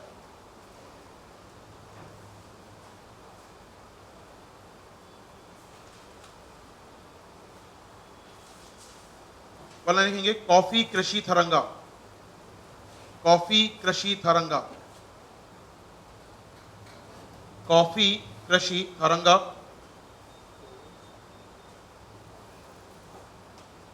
एक पोर्टल तैयार किया गया है इसको, जहां पर कॉफी के बारे में जानकारी, कस्टमाइज जानकारी कहाँ मिलती है, क्या क्वालिटी है कॉफी की, उसकी स्पेसिफिकेशन, कौन सी कॉफी क्या होती है, डिटेल चर्चा मिलेगी आपको यहाँ पर। तो उसकी प्रोडक्टिविटी, प्रॉफिटेबिलिटी, जो बिजनेस कर रहे हैं, जो खेती कर रहे हैं, जो प्लांटेशन कर रहे हैं कॉफ़ी का, वो सारी जानकारी यहाँ पर इकट्ठा कर पाएंगे। सारी जानकारी इकट्ठा कर पाएंगे यहाँ पर कॉफ़ी कृषि थरंगा में। कुल मिलाकर कॉफ़ी के उत्पादन को आसान बनाना, उसके प्रोडक्शन को आसान बनाना, ease of production in coffee, coffee Krishi Taranga, इसको स्पॉन्सर किया है नाबार्ड ने। इस पोर्टल को, इस प्रोग्राम को स्पॉन्सर किया है नाबार्ड ने। कॉफ़ी कृषि तरंगा, याद रखिए कॉफ़ी की बात होती रही है। अभी लास्ट में 5 कॉफ़ी को हमने दिया, अभी हाल में जीआई टैग भी दिया है। तब बताया था मैंने आप लोगों को कि इस साल जो लार्जेस्ट कॉफ़ी प्रोड्यूसर कहाँ होता है हमारे यहाँ पर, Karnataka. Largest coffee producing state India की, कर्नाटका में लार्जेस्ट कॉफ़ी होता है इंडिया का। अभी हाल में 5 प्रकार की कॉफ़ीज़ को दिया गया जीआई टैग। तमिलनाडु की है, माफी, कर्नाटका की कुछ है उसमें, उड़ीसा आंध्रा की अराकू वैली कॉफ़ी है। Next, Indian post payment bank. Next heading, Indian post payment bank. Indian post payment bank को जारी कर दिया गया है, यानी अब पोस्ट ऑफिस की ब्रांच एज अ बैंक के रूप में काम कर सकती है। Indian post office payment bank, post office payment bank जारी कर दिया गया है, यानी अब देश की पोस्ट ऑफिस की branch as a payment bank काम कर सकेंगी। एज अ पेमेंट बैंक काम कर सकेंगी। अब ये याद रखो 1.5 लाख याद रखिए ब्रांचेज इंडिया में है पोस्ट ऑफिस की। अब ये ब्रांचेस काम कर सकेंगी लगभग एज अ पेमेंट बैंक के रूप में, 1.5 लाख ब्रांचेज ये। नेक्स्ट हेडिंग, काठमांडू घोषणा पत्र और बिम्स्टेक। बिम्स्टेक का काठमांडू डिक्लेरेशन, बिम्स्टेक का काठमांडू डिक्लेरेशन कुछ याद नहीं, खास नहीं है। चलो आतंक के खिलाफ था पूरा का पूरा डॉक्यूमेंट, ये आतंकवाद के खिलाफ तैयार किया था उन्होंने ये। अब देखिए यहाँ पर एक बात आती है, अभी श्रीलंका में विस्फोट हुआ या जो बम किए गए, ऐसा माना जा रहा है जो ऑर्गेनाइजेशन उसमें काम आया है सामने, उसका नाम, उसका बेस इंडिया में है। उसने इंडिया में ट्रेनिंग ली और इंडिया में तैयारी की और अटैक किया श्रीलंका में जाकर।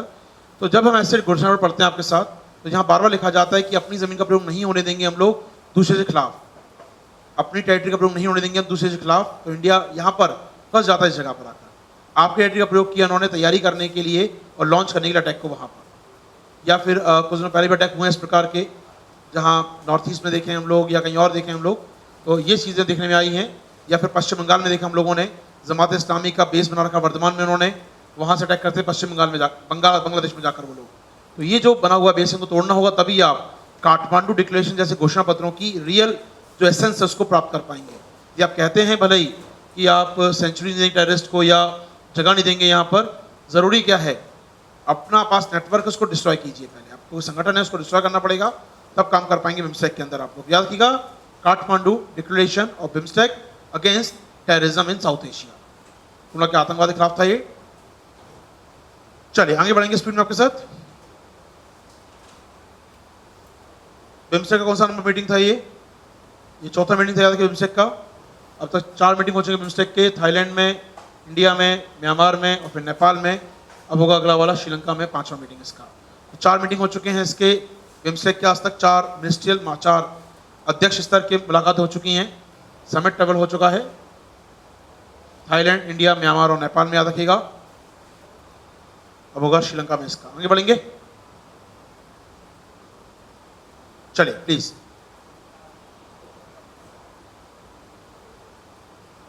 बात कर चुका हूं अमेरिका के संग कॉमकास्ट एग्रीमेंट की आपसे मैं लास्ट क्लास में बात हो चुकी है आपके साथ। कॉमकासा इसमें हो गया है। अब बढ़ेंगे India Nepal rail line. India Nepal rail line,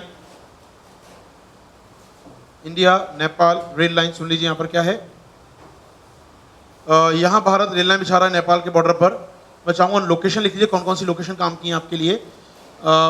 Jaynagar to Janakpur ये लाइन बिछाई जाएगी, लिख लीजिएगा। और जोगबनी से विराटनगर तक 2 लाइन बिछाई जा रही है भारत की ओर से, जयनगर से जनकपुर और जोगबनी से विराटनगर। 3rd पैराग्राफ में दिख रहे हैं आपको, जयनगर से जनकपुर और जोगबनी से विराटनगर। जोगबनी से विराटनगर। कलम लिखा था, राजमार्ग लिखा था, हुलाकी राजमार्ग याद है, हुलाकी या पोस्टल हाईवे लिखा था, कलम में याद होगा आपको। सड़क बना रहा है भारत वहाँ पर, ट्रेन बना रहा है भारत वहाँ पर।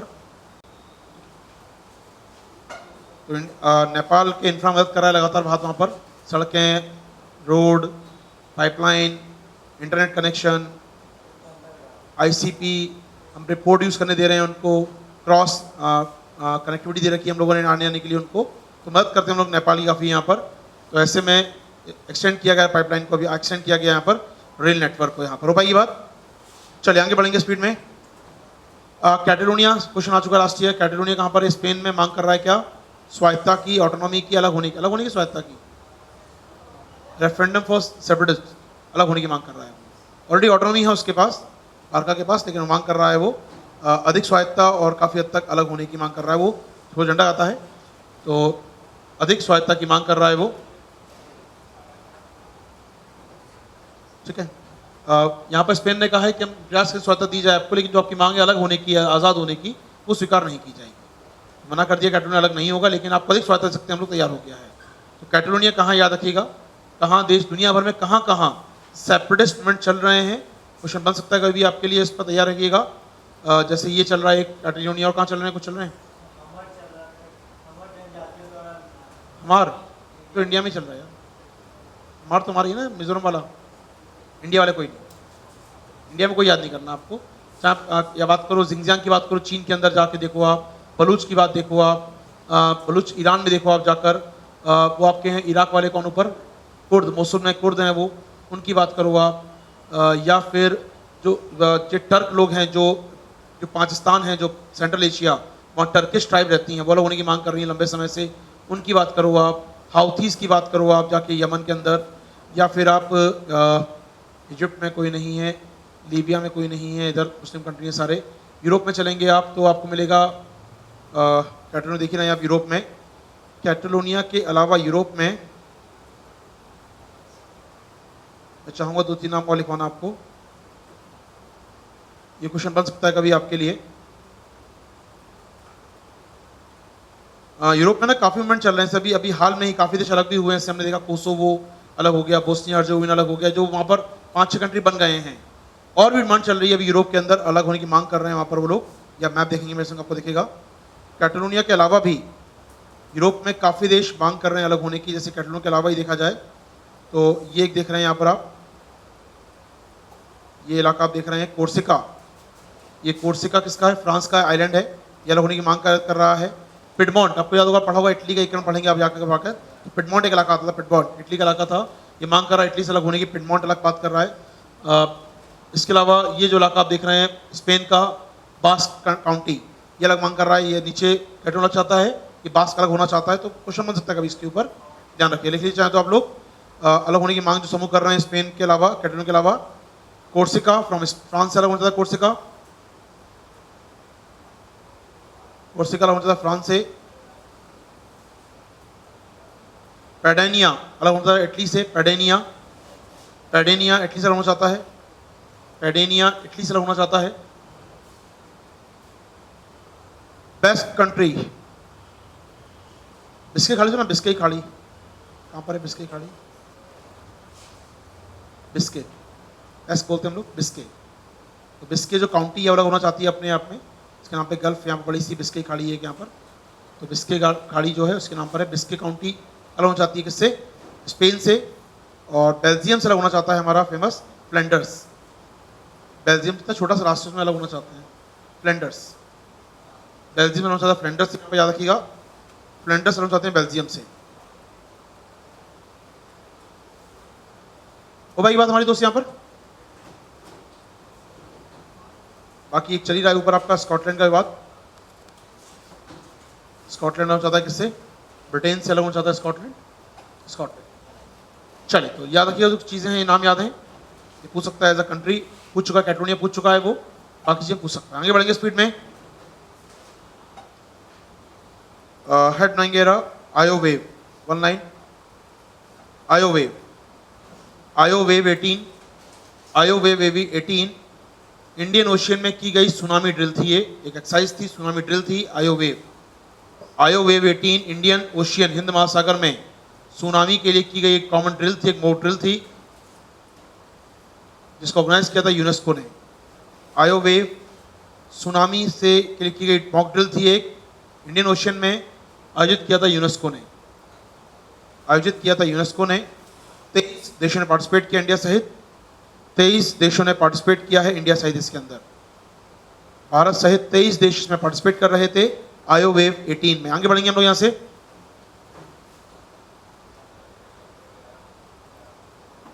पीएम आशा योजना सुना ही होगा, बहुत चर्चित योजना है पीएम आशा योजना।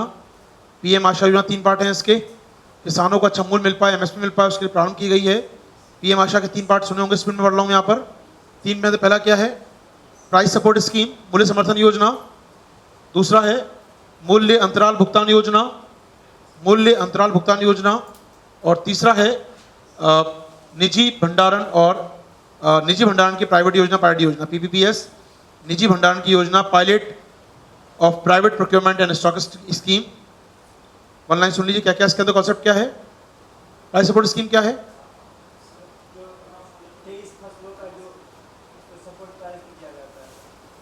प्राइस डिफिशिएंसी पेमेंट स्कीम है भावांतर भुगतान योजना, जो एमपी में चलती थी। आप सस्ता बेचिए, जो नुकसान होगा सरकार को पेमेंट करेगी, वो हो गया आपका ये। प्राइस सपोर्ट स्कीम क्या है? आपका जो एमएसपी है वो उस पर खरीदेंगे, जो घाटा दुकानदार का होगा वो सरकार भुगतान करेगी। प्राइस सपोर्ट स्कीम सरकार पूरा पैसा देगी आपको, एमएसपी पूरा देगी सरकार आपको। यहाँ पर पहले में है सरकार एमएसपी पूरा देगी आपको, दूसरे में है एमएसपी नहीं मिलेगा तो कोई बात नहीं, सरकार अकाउंट में डालेगी पैसा आपके भुगतान भावांतर का। और तीसरा है प्राइवेट पार्टी को सरकार सपोर्ट करेगी, खरीद पाए मार्केट प्राइस पर, खरीद पाए एमएसपी पर, वो तो यहाँ सपोर्ट होगा प्राइवेट पार्टी को। पढ़ लीजिएगा, पढ़ा होगा कई बार आपने, उन्हीं पर आपको एमएसपी भी नहीं पर्टिकुलर बता दूं मैं आपको, दलहन तिलहन पर फोकस की गई है। जो मेन फोकस किया गया था मैं आपको यहाँ पर डिटेल में जानना चाहते हैं। जैसे कि पीपीएस सपोर्ट कैसे करेगा? दालों को, तिलहन को और खोपड़ा को, पर्टिकुलर 3 के लिए पीपीएस। दूसरी योजना आप देख रहे हैं, ये सपोर्ट करेगी आपके लिखा होगा यहाँ पर pulses and oil seeds, second cover करेगी और ऑयल सीड्स को, तिलहन को। और तीसरी योजना कवर करेगी आपकी oil seeds, that's it, oil seeds को। तीसरी योजना कवर करेगी ऑयल सीड्स को। तो पहली है दाल, तिलहन और खोपड़े के लिए, 2 और 3 नंबर की हैं केवल और केवल ऑयल सीड्स के लिए। तो सब फसलों के लिए नहीं है, 23 फसलों की नहीं है ये केवल कुछ फसलों के लिए है। गेहूँ चावल मिल ही जाता है आपको वहाँ पर, गेहूँ चावल मिल ही जाता है, दालों पे मिल ही गया, इसमें खोपड़े पे आ ही गया, बाकी तो फिर है भगवान भरोसे हमारे यहाँ पर। चलिए आगे बढ़ेंगे तो सबके साथ पीएम आशा पढ़ लीजिएगा, काम की योजना हो सकती है, इस बार आना चाहिए एग्जाम में पीएम आशा योजना।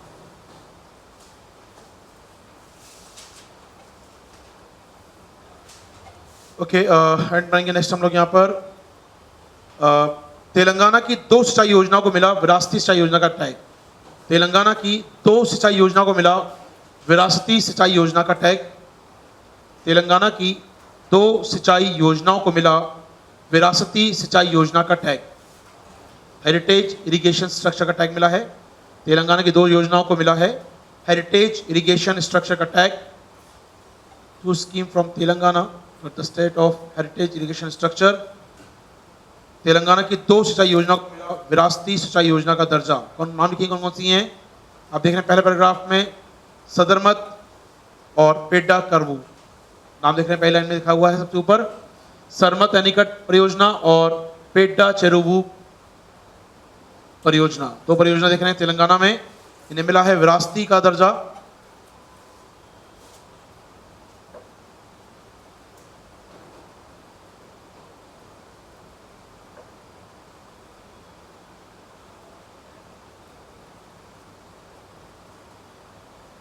नाम लिखिएगा सदरमत और पेड्डा चेरुवू। आगे बढ़ेंगे स्पीड में लोग यहाँ से, तो नाम याद रखिएगा। तेलंगाना की योजना पूछ सकता है किस राज्य में है ये। दिया गया हेरिटेज इरिगेशन स्ट्रक्चर, यानी कि जो बिल्डिंग है इनकी, जो कंस्ट्रक्शन किया गया है वो हेरिटेज दर्जा मिल गया है। जो बांध बना होगा बड़ा सा, वहाँ पर एक दर्जा दिया गया, उसे हेरिटेज का दर्जा। आगे बढ़ेंगे please. Next heading project sunrise. Project sunrise याद रखिएगा, पर्टिकुलर नॉर्थ ईस्ट में HIV एड्स के मामलों की संख्या कम करने के लिए। Project sunrise HIV north east में HIV मामलों कम करने के लिए प्रोजेक्ट सनराइज लॉन्च किया गया है। 5 साल का प्रोग्राम है ये, 5 साल का कार्यक्रम है अंडर द NACP, राष्ट्रीय एड्स नियंत्रण कार्यक्रम के तहत। तो सुन लिए 3 स्टेटमेंट। नॉर्थ ईस्ट में HIV नियंत्रण के लिए, दूसरा स्टेटमेंट 5 साल के लिए, तीसरा statement under the NACP national AIDS control program के तहत बनाया गया है। इस कार्यक्रम को NACP के तहत बनाया गया है, इस कार्यक्रम को project sunrise. Next heading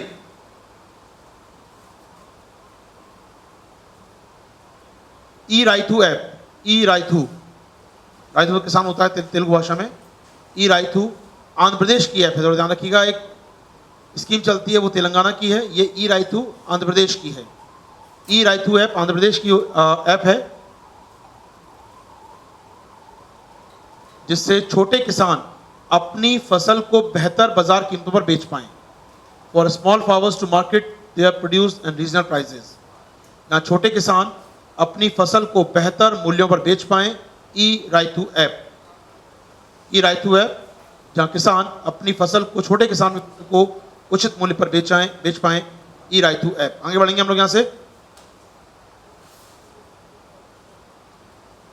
FD समझते हैं, एफडी दवाएं क्या होती हैं। एफडीसी दवाएं फिक्स्ड डोज कॉम्बिनेशन ड्रग्स, इसमें एक से अधिक दवाओं कॉम्बिनेशन होता है। जो समस्या बढ़ रही है आजकल इंडिया में, एंटीबायोटिक समस्याएं बढ़ रही हैं, बड़ी वजह एफडीसी माना गया उसके पीछे। तो देश में एंटीबायोटिक समस्याएं बढ़ रही हैं, उसकी बड़ी वजह एफडीसी ड्रग्स, जिसमें एक ड्रग्स के अंदर कई दवाएं शामिल होती हैं, कई फॉर्मुलेशन शामिल होते हैं। तो याद रखिएगा, भारत सरकार ने प्रतिबंधित कर दिया 328 एफडीसी फॉर्मुलेस को। लिख लीजिएगा, भारत सरकार ने 328 एफडीसी फॉर्मूला को, एफडीसी दवाओं को प्रतिबंधित कर दिया है। 328 एफडीसी दवाओं को प्रतिबंधित कर दिया भारत सरकार ने। चलिए, तो कितने टॉपिक होगा हमारे?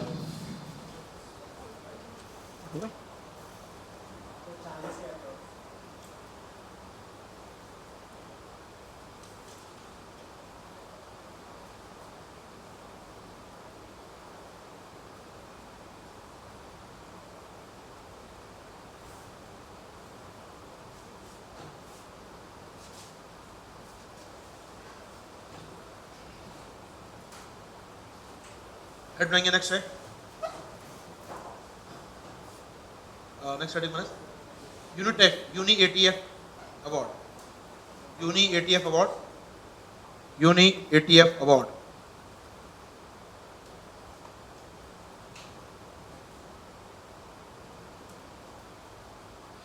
यूनी एटीएफ अवार्ड सुन लीजिएगा, ये स्वास्थ्य मंत्रालय का, माफ कीजिएगा, ये दिया गया है हमारे एक स्वास्थ्य अधिकारी को।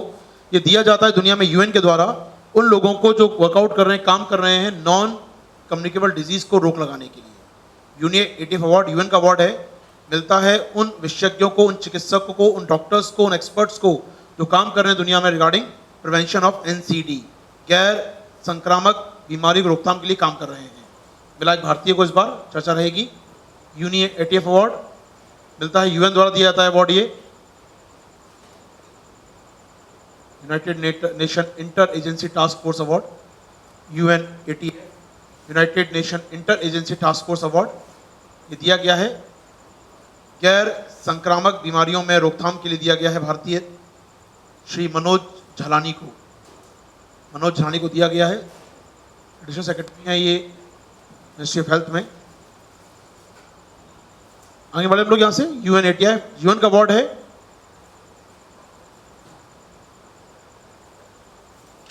भाई ना केवल ये मिलता है इस काम के लिए, एनसीडी के लिए, अदर देन एनसीडी आपने काम किया हो किसी भी एसडीजी गोल के लिए, एसडीजी गोल में जो काम करते हैं अधिकारी उनको मिलता है बेसिकली। चलिए प्लीज आगे बढ़ेंगे।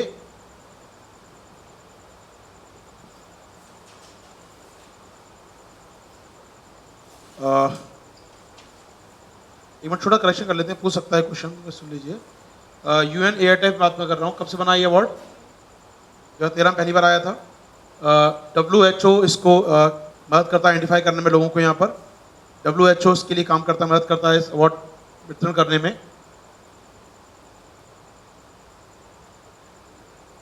ठीक है, और ये अंडर है इकोसॉक के। इकोसॉक का नाम सुना होगा आपने, यूएन की बॉडी इकोसॉक के अधीन काम करता है अवार्ड ये यूएन एटीएफ। ये मिलनी मिलता है आपका एनसीडी पे काम करने के लिए। एसडीजी हटा दीजिएगा, एसडीजी इसमें हटा दीजिएगा। ये मिलनी का मिलता है एनसीडी पे काम करना, एनसीडी नॉन कम्युनिकेबल डिजीज पर काम करने के लिए। एसडीजी हटा दीजिएगा प्लीज, उसमें से लिखा था आपने। आगे बढ़ेंगे आपके साथ। एथिक्स पैनल छोड़ दीजिएगा। ओके, हेड बनाएंगे। यहाँ पर एक रिपोर्ट करना हमारे पास है, exporting corruption report, exporting corruption report, exporting corruption report, exporting corruption report. ये क्या है? ये जारी किया ट्रांसपेरेंसी इंटरनेशनल ने। एक्सपोर्टिंग करप्शन रिपोर्ट जारी की है ट्रांसपेरेंसी इंटरनेशनल ने। रिपोर्ट का नाम है exporting corruption report. Exporting corruption report जारी की है ट्रांसपेरेंसी ने। ये बता दूंगा क्या होता है। वो देश जो अपने यहाँ लॉ बनाते हैं, कड़े लॉ बनाते हैं, जिससे उनका नागरिक विदेशों में जाकर रिश्वत ना दें। वो देश अच्छे माने जाते हैं इस रिपोर्ट में, जो नियम नहीं बनाते हैं वो खराब माने जाते हैं। तो भारत उन देशों में होगा जहां लॉ नहीं है हमारे पास। तो भारत पहली बार शामिल हुआ है इस रिपोर्ट, ध्यान सुनिएगा, पहली बार भारत को शामिल किया गया है उन देशों की सूची में जो नो और लिटिल इन्फोर्समेंट, जो कोई प्रयास नहीं करते हुए लोगों को विदेशों में रिश्वत देने से रोकने के लिए। तो भारत से 4 देश पहली बार इंट्रोड्यूस किए गए इस रिपोर्ट के अंदर।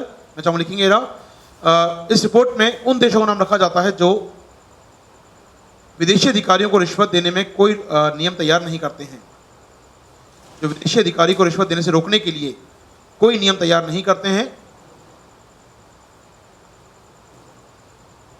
विदेशी अधिकारियों को रिश्वत देने से रोकने के लिए कोई नियम तैयार नहीं करते हैं। भारत सहित 4 देशों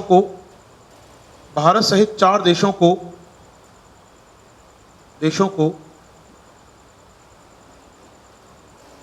लिस्ट में, रिपोर्ट में काफी खराब प्रदर्शन वाला राष्ट्र माना गया है। खराब प्रदर्शन वाला राष्ट्र माना गया है। खराब प्रदर्शन वाला राष्ट्र माना गया है। 4 देश कौन कौन से लिख लीजिए स्क्रीन पर on screen. China, Hong Kong, India, Singapore. अच्छा, पहली बार आए 4 देश, China, Hong Kong, India, Singapore. China, India, Hong Kong, Singapore पहली बार शामिल किया गया रिपोर्ट में इन देशों को। तो भाई ये बात यहाँ पर एक चीज याद रखिएगा, क्वेश्चन बनना चाहिए इस टॉपिक पर particularly. United Nation convention against corruption, UNCAC, ध्यान सुनिएगा बात को। यूएनसीएसी ग्लोबल कन्वेंशन है, भारत ने साइन भी किया हुआ है, रेटिफाई भी किया हुआ है, और ये मना करता है इस प्रकार की रिश्वत देने के लिए। आप देश के बाहर रिश्वत नहीं देंगे, कोई देश नियम बनाएगा। भारत ने साइन किया हुआ है, कड़े नियम बनाने चाहिए, लेकिन भारत नहीं बनाता है। तो भारत उल्लंघन कर रहा है, न केवल इस रिपोर्ट के अनुसार बल्कि वॉयलेशन करते हैं हम लोग यूएनसीएसी का। जोड़ लीजिएगा, अकॉर्डिंग टू यूएनसीएसी के मुताबिक भारत को इस प्रकार की रिश्वत को रोकने के लिए कड़े नियम बनाने चाहिए। इस प्रकार की रिश्वत को रोकने के लिए कड़े नियम बनाने चाहिए। इस प्रकार की रिश्वत को रोकने के लिए कड़े नियम बनाने चाहिए। तो बाकी दोस्त बात हमारी आगे बढ़े प्लीज। नेक्स्ट टॉपिक,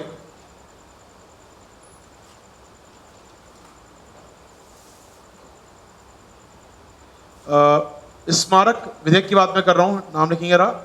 स्मारक विधेयक, स्मारक संशोधन विधेयक, हेरिटेज अमेंडमेंट बिल, बड़ा सा नाम है इस बिल का, हालांकि शॉर्ट में लिख रहे हैं हम लोग, हेरिटेज अमेंडमेंट बिल या स्मारक संशोधन विधेयक। बड़ा सा नाम देख लीजिए क्या है इसका, बड़ा सा नाम है monument and archaeological sites remains act 1958, ancient monuments, प्राचीन स्मारक एंड पुरावशेष विधेयक अधिनियम, कुछ है इसका नाम, ब्रांड नहीं है, शॉर्ट में याद रखें हम लोग। एंशिएंट मॉन्यूमेंट एक्ट बोलते हैं हम लोग, हेरिटेज एक्ट बोलते हैं। क्या एक्ट है ये, सुन लीजिए।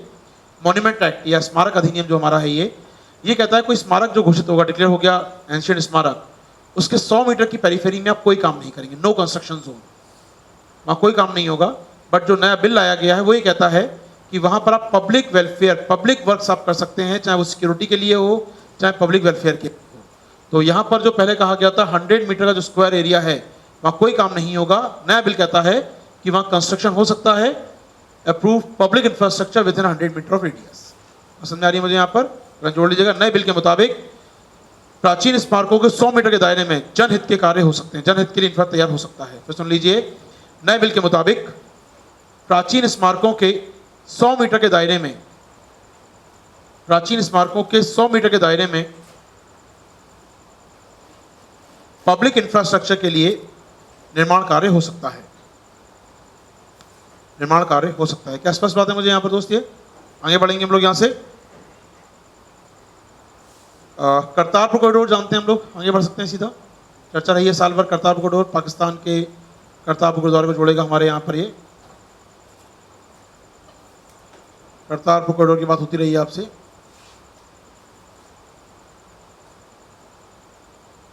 चलिए,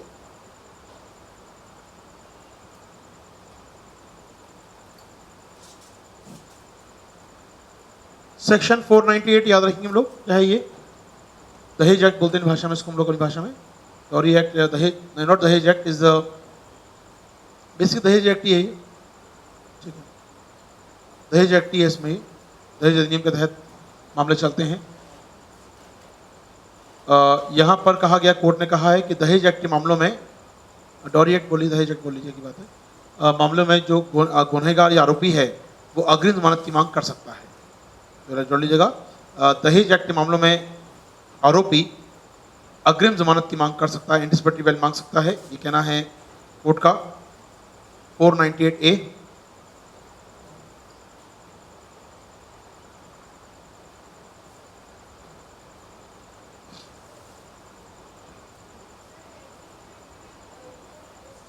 बिफोर अरेस्ट होती है, अग्रिम जमानत बिफोर अरेस्ट होती है। देखेंगे स्वयं सिद्धा इनिशिएटिव, स्वयं सिद्धा पहल, स्वयं सिद्धा पहल पश्चिम बंगाल सरकार की पहल है।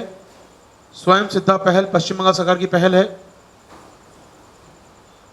बच्चियों या लड़कियों के ह्यूमन ट्रैफिकिंग को रोकने के लिए, prevention of human trafficking of girl child, बच्चियों की मानव दुर्व्यवहार को रोकने के लिए, बच्चियों के लड़कियों के मानव दुर्व्यवहार को रोकने के लिए ये इनिशिएटिव है पश्चिम बंगाल सरकार का, स्वयं सिद्धा, बच्चियों लड़कियों के मानव दुर्व्यवहार को रोकने के लिए, prevention of human trafficking of girls child. याद रखेंगे ना, काफी चर्चा करते रहे, पश्चिम बंगाल की योजना की बात होती रही है। कल्पश्री क्या था, क्या था, कल्पश्री, एक रूपाश्री, कल्पश्री और स्वयं सिद्धा। कल्पश्री बच्चों की शिक्षा के लिए, रूपाश्री उनकी शादी के लिए, और ये बच्चियों की ट्रैफिकिंग को रोकने के लिए। तो अच्छी स्कीम रही है सब ये। अभी हाल में उन्होंने चालू किए 2 स्कीम और लॉन्च की भी पिछले हफ्ते, उन्होंने साइकिल बांटेंगे उसमें। वो आगे बढ़े हम लोग यहाँ से, चलिए स्वयं सिद्धा। नेक्स्ट वन लाइन सुन लीजिए। जब आर्टिकल 370 सुनवाई चल रही थी कोर्ट के अंदर, तो कोर्ट ने यूज किया एक डॉक्ट्रिन अपनी भाषा में, और डॉक्ट्रिन का नाम होता है doctrine of progressive realisation of rights. मैं चाहूँगा उसका नाम लिख लीजिए कभी कॉपी में आप लोग। ये होती क्या doctrine, doctrine of progressive realisation of rights, यानी अधिकारों के प्रगतिशील एहसास का सिद्धांत। ये क्या होता है, doctrine of progressive realisation of rights. बात चल रही 377 की, तब कोर्ट ने यूज की थी भाषा, ये हम यूज करते हैं डॉक्ट्रिन। ये क्या था बता दूं मैं आपको यहाँ पर, ये कहती है कि यदि आज कोई कोर्ट ने फैसला दिया है तो कल से पलटा नहीं जाएगा, ये प्रोग्रेसिव है, इसे रिग्रेसिव नहीं किया जाएगा। आज से हमने कह दिया कि फ्री कर दी सोसाइटी को, तो कल उसको बंद नहीं करेंगे फिर से।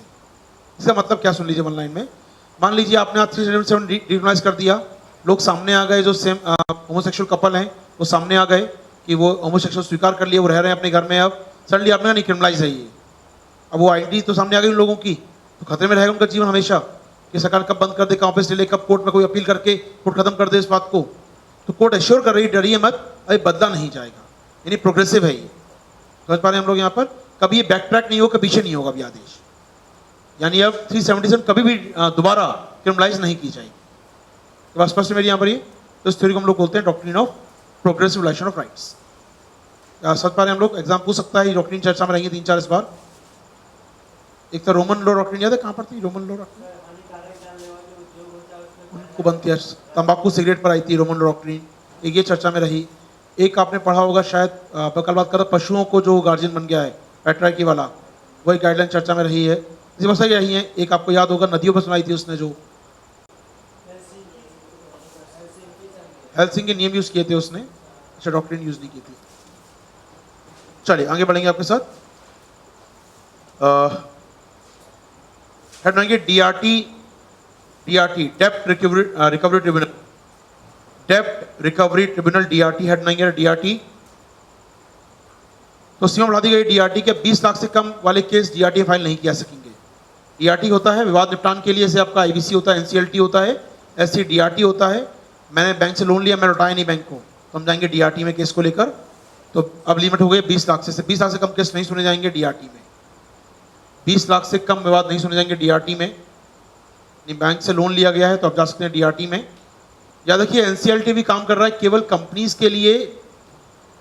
एनसीएलटी का अभी जो नियम है कंपनीज के लिए काम करता है, नहीं बैंक से कंपनी ने लोन लिया, कंपनी पलट गई लोन देने से, तो जाएंगे एनसीएलटी में। जहाँ इंडिविजुअल है, हम और आप लोन ले रहे हैं बैंक से और पलट गए, नहीं दे पा रहे बैंक को लोन, तो हम जाएंगे डीआरटी में।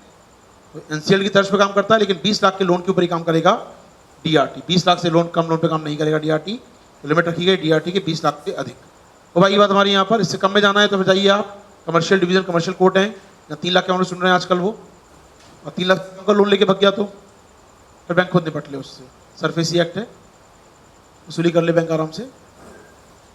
भारत दुनिया का लार्जेस्ट श्रिम्प प्रोडक्शन वाला, श्रिम्प मतलब झींगा, श्रिम्प क्या होता है, झींगा ही तो होता है, कौन होता है झींगा, तो श्रिम्प छोटा सा होता है ना यार, श्रिम्प लिख लीजिएगा, ढूंढ लेंगे बाद में क्या होता है श्रिम्प का मतलब, छोटा सा होता है जी, होता है श्रिम्प। एक होता है पॉन्च, झींगा बनते बोलते हैं हम लोग उसको।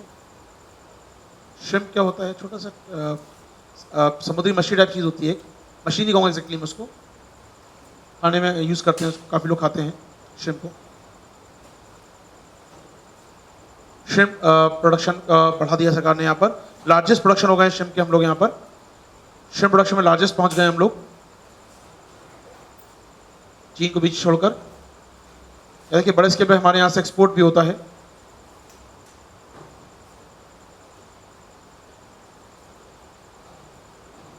तो भाई याद रखिएगा, श्रिम्प में ना आमतौर पर दुनिया भर के देशों में श्रिम्प एक बीमारी देखी गई इस बार, EMS नाम की बीमारी, पहचान लीजिएगा, मिल जाएगा एग्जाम में। श्रिम्प में EMS नाम की बीमारी देखी गई इस बार, जिस कारण दुनिया के उत्पादन कम हो गए, हमारा उत्पादन बढ़ा है कि हमारे यहाँ पर ये नहीं देखा गया था। EMS अर्ली मोर्टेलिटी सिंड्रोम देखा गया दुनिया के कई देशों में, श्रिम्प में, हमारे यहाँ नहीं देखा गया, हमारे यहाँ नहीं देखा गया श्रिम्प में, ये बहुत बड़ा हमारे यहाँ लार्जेस्ट प्रोड्यूसर बन गए हम लोग श्रिम्प के। आगे बढ़ेंगे, श्रिम्प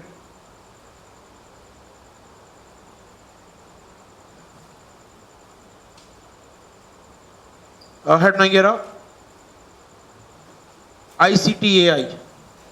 ICTAI अंतर्राष्ट्रीय ट्रांसफॉर्मेटिव आर्टिफिशियल इंटेलिजेंस सेंटर, अंतर्राष्ट्रीय ट्रांसफॉर्मेटिव AI सेंटर, अंतर्राष्ट्रीय ट्रांसफॉर्मेटिव AI सेंटर।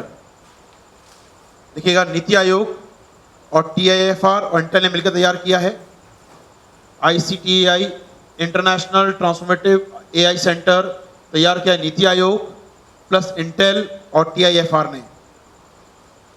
फिर सुन लीजिए, तैयार किया है नीति आयोग, इंटेल और TIFR ने इसको। उद्देश्य है AI आधारित रिसर्च को बढ़ावा दिया जाए, उद्देश्य है AI आधारित रिसर्च को बढ़ावा दिया जाए देश में, इस गोल है उसका, AI बेस्ड रिसर्च को बढ़ावा दिया जाए। क्या हम आगे बढ़ सकते हैं इससे? ICTAI international centre for transforming AI बढ़ावा दिया जाएगा, इंडिया में AI रिसर्च को बढ़ावा दिया जाएगा। हेड बनाएंगे next, EBP ethanol blended petrol, ethanol मिश्रित पेट्रोल, एथेनॉल मिश्रित पेट्रोल, एथेनॉल ब्लेंडेड पेट्रोल की बात कर रहे हैं हम लोग। याद रखिए, सरकार का उद्देश्य है कितना, कब तक, 2030 तक, 2030 तक पेट्रोल में 20% एथेनॉल का मिक्स करने का उद्देश्य या ऑब्जेक्टिव है गवर्नमेंट का। 2030 तक पेट्रोल में 20% एथेनॉल का मिश्रण किया जाए, ये हमारा उद्देश्य है, EBP कार्यक्रम का उद्देश्य है। EBP का उद्देश्य है 2030 तक पेट्रोल में 20% बायो ब्लेंडिंग की जाए,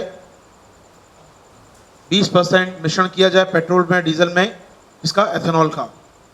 एथेनॉल बनता कहाँ से है? शुगर से, शुगर केन से, गन्ने से, मक्के से, कई प्लांट से बनता है एथेनॉल आज के डेट में।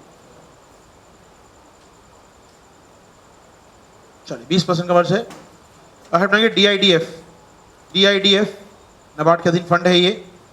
DIDF डेयरी प्रसंस्करण और अवसंरचना विकास कोष, डेयरी प्रसंस्करण और अवसंरचना विकास कोष, dairy processing and infra development fund, dairy प्रसंस्करण और अवसंरचना विकास कोष तैयार किया नाबार्ड ने। डेयरी प्रसंस्करण और अवसंरचना विकास कोष तैयार किया है नाबार्ड ने। ये लोन या सस्ते ऋण देगा डेयरी कोऑपरेटिव्स को, ये लोन देगा डेयरी सहकारी डेयरीज को, डेयरी कोऑपरेटिव्स को लोन देगा ये, जिससे वो अपनी डेयरीज को मॉडर्नाइज कर सकें, जिससे वो अपनी डेयरीज को मॉडर्नाइज कर सकें। लोन प्रोवाइड करेगा आपका DIDF।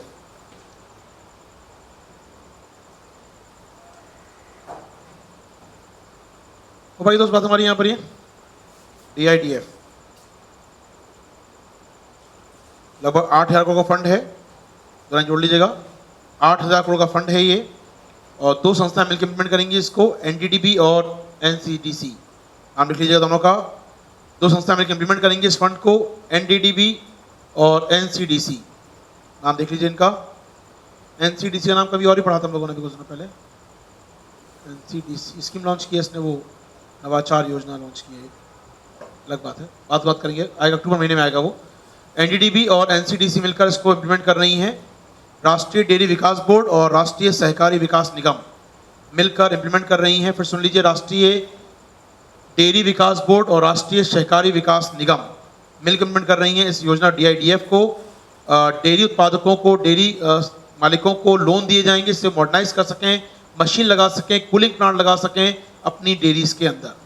तो भाई ये बात हमारी यहाँ पर एनसीडीसी और एनडीडीबी, राष्ट्रीय डेयरी विकास बोर्ड, राष्ट्रीय सहकारी विकास निगम इंप्लीमेंट कर रहे हैं नाबार्ड के DIDF को। याद रखिए, नाबार्ड में बहुत फंड बनाए गए इस साल, चर्चा रहेगी, चाहे DIDF की बात करें, MIF की बात करें, माइक्रो इरिगेशन फंड बनाया गया है, लॉन्ग टर्म इरिगेशन फंड बनाया गया है, सिंचाई का दीर्घ सिंचाई कोष, लघु सिंचाई कोष, डेयरी विकास कोष, और एक और था एनिमल, एक है एनिमल हस्बेंड्री, नहीं, डेयरी पे 2 फंड है बेसिकली, एक फिशरीज फंड है और 2 इरिगेशन फंड है। 5 फंड बने, 4-5 फंड बने, देख लीजिएगा, नाम आ सकते हैं उनके, प्लीज पहचान लीजिएगा। कोई फंड मिले ना आपको जो एग्रीकल्चर जुड़ा हो, बाय डिफॉल्ट नाबार्ड ने बनाया होगा। वो नाबार्ड सारे काम कर रहा है इस बार, नाबार्ड को मॉडर्नाइज किया जा रहा है, नाबार्ड को फंड दिया गया इस काम के लिए बहुत सारा इस बार। चलिए मूव करेंगे आपके साथ। लेफ्ट विंग एरिया कम हुआ है, ये कहना है अपने होम मिनिस्ट्री का या DCRPF चीफ का, लिखेंगे लेफ्ट विंग एरिया कम हुआ है। लेफ्ट विंग एरिया या वामपंथी चरमपंथ प्रभावित जिले कम हो गए हैं। ये क्वेश्चन मेंस में आ गया था, हालांकि सितंबर में रिपोर्ट आई थी, अक्टूबर में क्वेश्चन था सीधा इस बार ये कि CRPF फिर कितना कम हो गया है। सुन लीजिए, टॉपिक में पढ़ाया था मेंस में अलग से।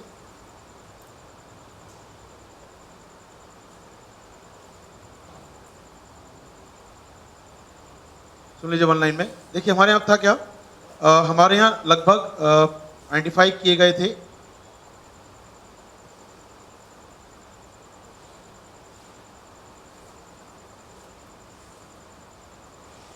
ओके, सुन लीजिए, कुछ साल पहले हमारे यहाँ पर जो जिले थे CRPF के, या कहना चाहिए जो नक्सल इफेक्टेड जिले थे हमारे यहाँ पर, वो लगभग 106 जिले थे हमारे यहाँ पर 11 राज्यों में। अब 90 जिले बचे हैं। जो 6 जिले थे 90 जिले बचे हैं। तो लेकिन कुछ नए जिले और शामिल हो गए हैं, कुछ पुराने जिले हट गए हैं यहाँ से। इन पर बात समझिएगा, वर्स्ट इफेक्टेड डिस्ट्रिक्ट जो थे 36 थे, वो 30 रह गए हैं। ज़्यादा जिले 36 थे, वो 30 रह गए हैं। टोटल जिले 106 थे, वो 90 रहेगा। उसको लिख लीजिए, काम आएगा कभी भी। टोटल इफेक्टेड डिस्ट्रिक्ट नक्सल जिले 90 बचे हैं देश में। जो 6 जिले थे देश में, जो 90 बचे हैं। और वर्स्ट इफेक्टेड, बहुत ज़्यादा प्रभावित की बात करें, 36 थे, 30 बचे हैं। तो नक्सल प्रभावित 6 थे, 90 बचे हैं। और बहुत ज़्यादा देखें हम लोग तो वो 36 थे, 6 बचे हैं। ठीक है, याद करें, राज्यों की बात करें आपके साथ, तो राज्यों में आप देख रहे हैं यहाँ पर जो लगभग 7 राज्य हैं, 4 राज्य हैं, जिसमें आप छत्तीसगढ़, झारखंड, उड़ीसा, बिहार बहुत ज़्यादा इफेक्टेड हैं। छत्तीसगढ़, झारखंड, उड़ीसा, बिहार। वहीं जो आप राज्य देख रहे हैं, वेस्ट बंगाल, महाराष्ट्र, आंध्रा, ये कम प्रभावित हैं। और यूपी, MP पार्शियली इफेक्टेड है। इसको याद रखिएगा। 4 राज्य फिर सुन लीजिए, छत्तीसगढ़, उड़ीसा, झारखंड और बिहार सीवियरली इफेक्टेड हैं, अधिक प्रभावित हैं। महाराष्ट्र, आंध्रा, वेस्ट बंगाल ये पार्शियल इफेक्टेड हैं, आंशिक प्रभावित हैं। आंशिक प्रभावित हैं ये तीनों। खास बात है, तीनों पहले सीवियरली थे, इनको कम कर दिया गया है। अभी यहाँ नक्सल कम हुए महाराष्ट्र, आंध्रा और वेस्ट बंगाल में। अब वो रह गए हैं पार्शियल इफेक्टेड। और MP और UP में स्लाइटली इफेक्टेड हैं, बहुत कम रूप से प्रभावित है। क्वेश्चन पूछ चुका है मेंस में, तो मतलब यूपीएससी डोमेन में है, क्वेश्चन याद रखिएगा। फिर पूछ सकता है तब PET में विस्तार पे आके याद रखिएगा। सफल क्यों हुई है रणनीति हमारी? कुछ हमने प्रोग्राम लॉन्च किए कुछ साल पहले, इसमें एक का नाम मैं चाहूँगा आप याद रखिएगा। गई हमारी रणनीति,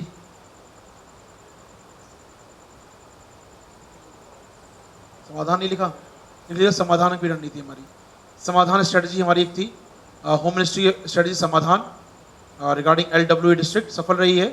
समाधान रणनीति SAMADH पूरा नाम उसका एब्रिविएशन है। मान लेंगे शॉर्ट में, समाधान रणनीति भारत की समाधान स्ट्रेटजी हमारी रही है तो सफल रही है काफ़ी हद तक, जिससे कम हुआ है नक्सलवाद देश में।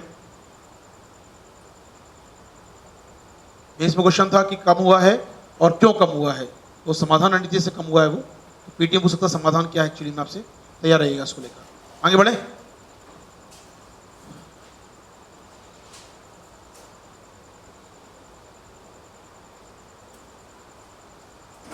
Mobilise your city, one line. Mobilise your city, mobilise your city scheme क्या है ये? भारत सरकार, लिखिएगा मोबिलाइज योर सिटी।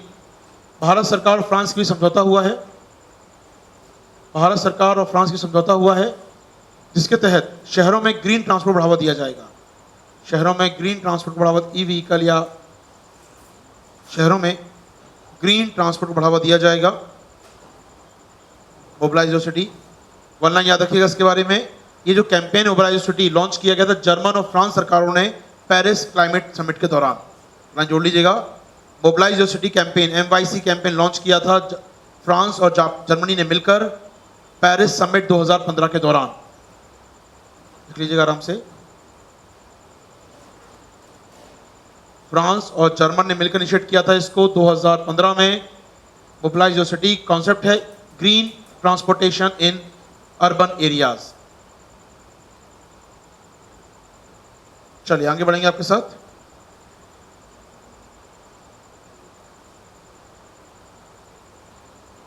बनाएंगे ई आरोग्य भारती नेटवर्क, पूरा नाम समाप्त कीजिएगा। ई Vidya Bharati and e Arogya Bharati, EVBAB project, e Vidya Bharati and e Arogya Bharati परियोजना, पूरा नाम बोलेंगे एक साथ, EVBAB, ई विद्या भारती और ई आरोग्य भारती कार्यक्रम। EVBAB, e Vidya Bharati and Arogya Bharati विदेश मंत्रालय का एक इनिशिएटिव है अफ्रीकी देशों में टेलीकॉम प्रोजेक्ट लगाने का। ई विद्या भारती आरोग्य भारती में कहूँ टेली हेल्थ और टेली एजुकेशन अगर आपसे कहूँ तो वही बेसिकली है ये। टेली हेल्थ यानी आरोग्य, टेली एजुकेशन यानी Vidya Bharati. E Vidya Bharati and e Arogya Bharati दो परियोजनाएं हैं ये। Tele health, tele education in अफ्रीकी continent by external affairs ministry, विदेश मंत्रालय की पहल अफ्रीकी देशों में टेली एजुकेशन, टेली हेल्थ को बढ़ावा देने के लिए। तो भाई ये बात हमारी यहाँ पर। चलिए आगे बढ़ेंगे आपके साथ। ओशियन क्लीनअप परियोजना, ओशियन क्लीनअप चर्चा में था सितंबर में। ओशियन क्लीनअप परियोजना प्रशांत महासागर के प्लास्टिक कचरे को समाप्त करने की योजना है। ओशियन क्लीनअप, इसको चला रहा है NGO ocean cleanup foundation. Ocean cleanup परियोजना प्रशांत महासागर के जो गार्बेज पैच है प्लास्टिक का बड़ा सा, क्या बोलते हैं हम लोग उसको, GPP,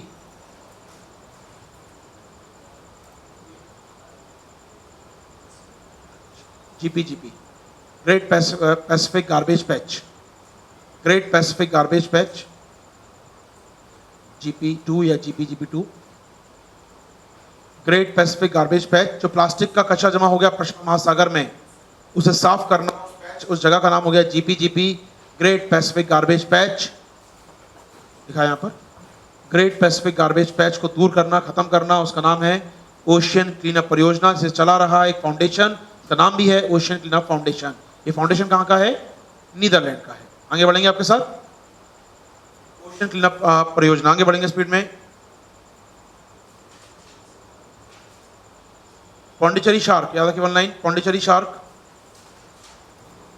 Pondicherry shark endangered species है, एंडेंजर्ड है भारत में। नाम से स्पष्ट कहाँ मिलेगी आपको ये? पौंडीचेरी के आसपास के तटों पर ज्वार नदमुखी जो इलाका होता है, रिवर एस्ट्रीन मिलती है वहां पर। ये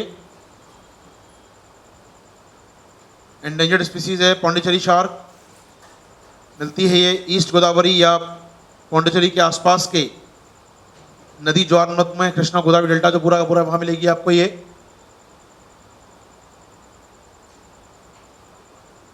हालांकि IUCN ने इसे रखा है क्रिटिकल एंडेंजर्ड सूची में, IUCN ने रखा है इसे क्रिटिकल एंडेंजर्ड में।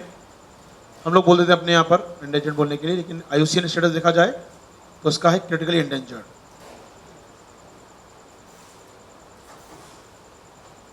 हो भाई बात हमारी यहाँ पर IUCN। आगे चलेंगे। गगनयान मिशन में सहयोग करेगा फ्रांस, हमारा ट्रेनिंग देगा हमारे स्पेस जो यात्री होंगे, एस्ट्रोनॉट होंगे, ट्रेनिंग देगा गगनयान, ट्रेनिंग देगा उनको। तो गगनयान के एस्ट्रोनॉट्स को ट्रेनिंग देगा फ्रांस, ये तय किया फ्रांस ने समझौता किया बात के साथ। गगनयान के एस्ट्रोनॉट्स को ट्रेनिंग देगा फ्रांस इसके अंतर्गत। आगे बढ़ेंगे आपके साथ। Next heading, Apsara you reactor, लिखेंगे 1 लाइन। अप्सरा यू रिएक्टर क्या है? ये जो अप्सरा रिएक्टर था उसको अपग्रेड कर दिया गया, अप्सरा अपग्रेड रिएक्टर हो गया ये। अप्सरा रिएक्टर इंडिया का one of the first reactor में से एक इंडिया के, तो उसको अपग्रेड कर दिया गया दोबारा। ये कहाँ लगा है? तारापुर पार्क के सेंटर में। तो अप्सरा एक्सपेरिमेंटल रिएक्टर को, ये बिजली बनती है इसमें, लेकिन ये एक्सपेरिमेंटल रिएक्टर अपग्रेड कर दिया गया है, इसको अपग्रेड कर दिया गया है इसको। याद रखिए अप्सरा को मदद की थी लगाने में ब्रिटेन ने। फिर सुन लीजिए, अप्सरा रिएक्टर लगा है बॉम्बे में, ट्रॉम्बे कह लीजिए अच्छा रहेगा, बॉम्बे में लगाया गया है इसको।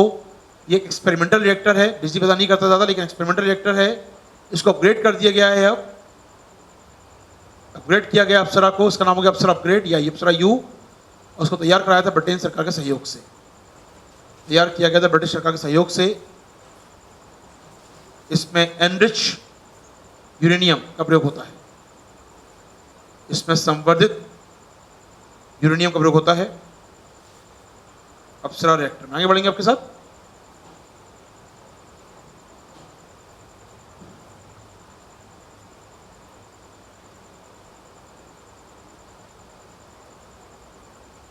कुछ खास नहीं है। आईसैट बता चुका हूं मैं आपको। आईसैट नासा का मिशन अध्ययन करेगा हमारे अटलांटिक, हमारे ग्लेशियर्स, हमारे समुद्रों का। आईसैट 2 नाम ही है इसका। आइस सी और अर्थ का ऑब्जर्व करेगा ये। आईसैट 2 अध्ययन करेगा, नासा का मिशन अध्ययन करेगा, स्पेस अध्ययन करेगा, समुद्रों का, ग्लेशियर का, पृथ्वी की बर्फी की चादर का। ड्रिप परियोजना 1 लाइन। ड्रिप प्रोजेक्ट क्या है? ड्रिप बता चुका हूं मैं आप लोगों को, इस क्लास में। ड्रिप क्या है? बांधों का पुनर्वास करने की योजना, बांधों को रिकंस्ट्रक्ट करने की योजना। Drip project world bank sponsor कर रहा है इस कार्यक्रम में। बांधों का निर्माण करना है, dam rehabilitation improvement project, dam या बांध पुनर्वास उन्नयन योजना मदद कर रहा है वर्ल्ड बैंक इसमें हमारी, बांध को मजबूत करने में, बांधों को दोबारा स्थापित करने में। तो डैम रिहेबिलिटेशन प्रोजेक्ट चल रहा है वर्ल्ड बैंक के सहयोग से भारत में। आगे बढ़ेंगे।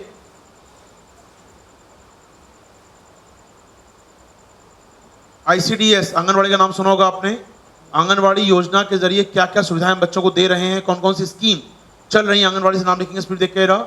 आंगनवाड़ी के तहत चल रही योजनाएं वर्तमान में ICDS से कौन कौन स्कीम दी जा रही हैं, आपके इंप्लीमेंट हो रही हैं, उन्हें स्क्रीन नोट डाउन करेंगे। 5 आंगनवाड़ी केंद्रों से कौन कौन सेवाएं दी जा रही हैं बच्चों के लिए, महिलाओं के लिए।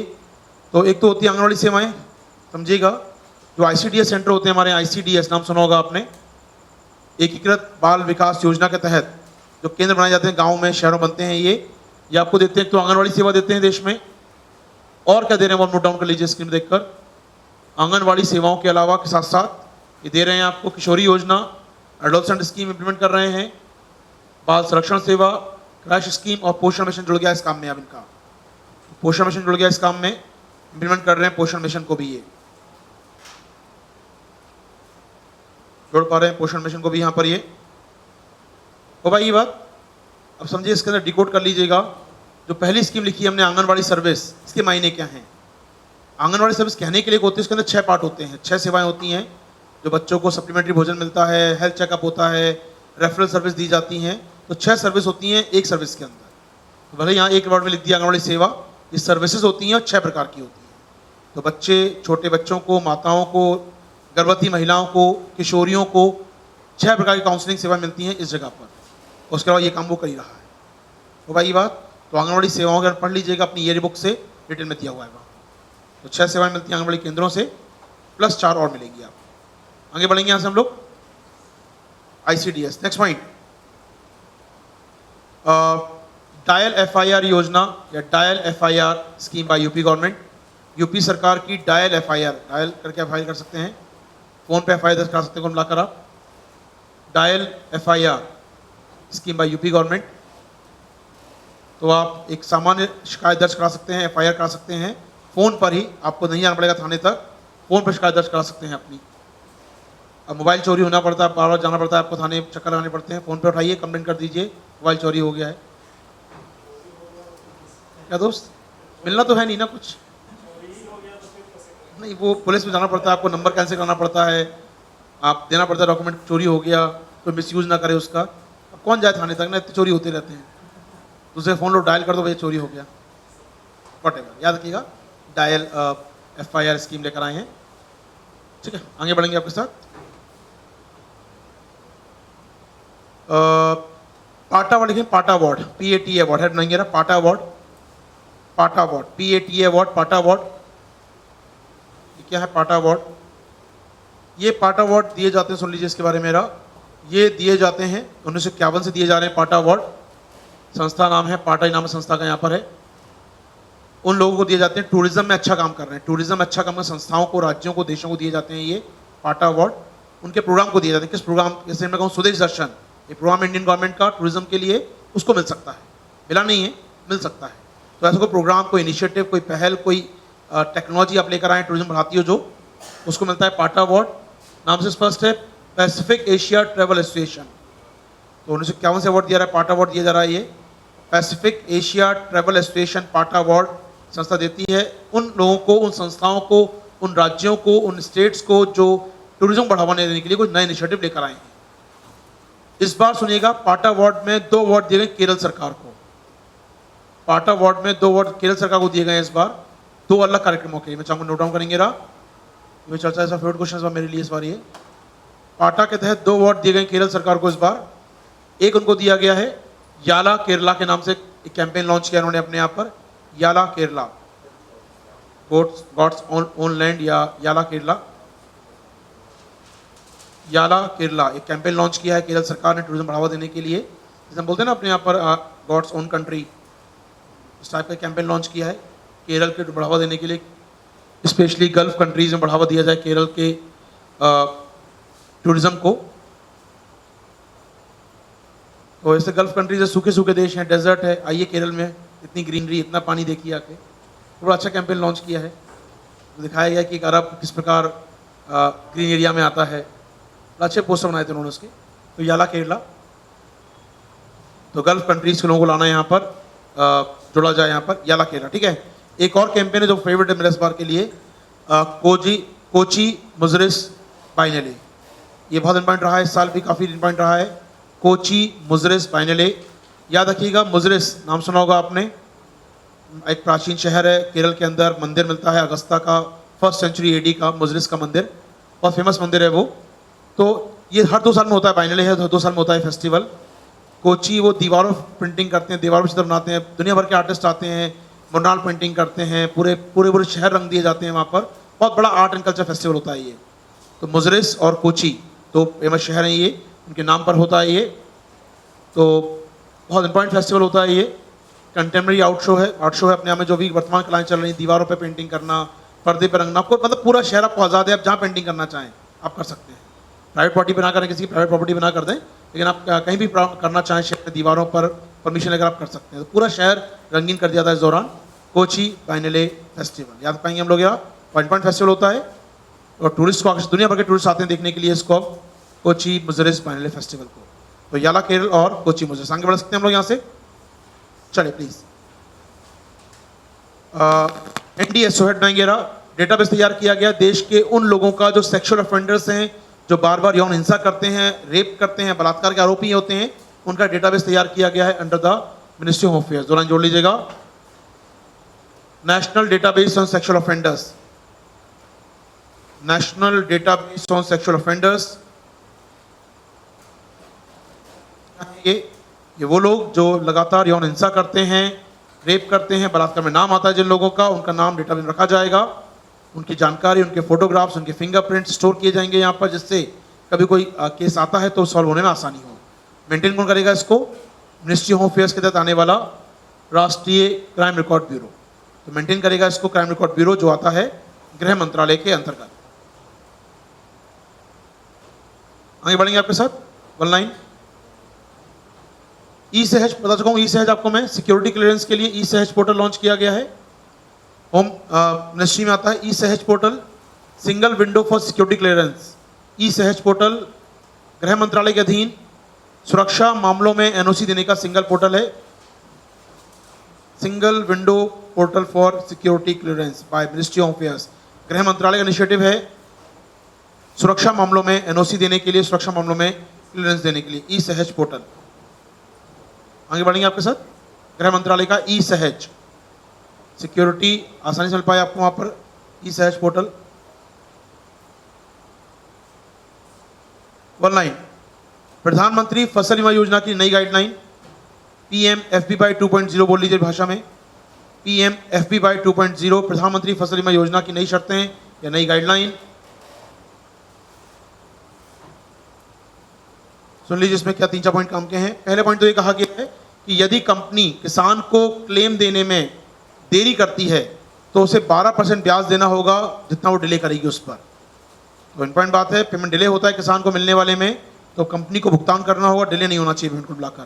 तो पहला point 12% interest by insurance company for the delay in the settlement claims. किसान को मुआवजा मिलने में देरी होने पर कंपनी को ब्याज देना होगा। किसान को मुआवजा मिलने में देरी होने पर कंपनी को ब्याज देना होगा, ये कहना है पहला पॉइंट।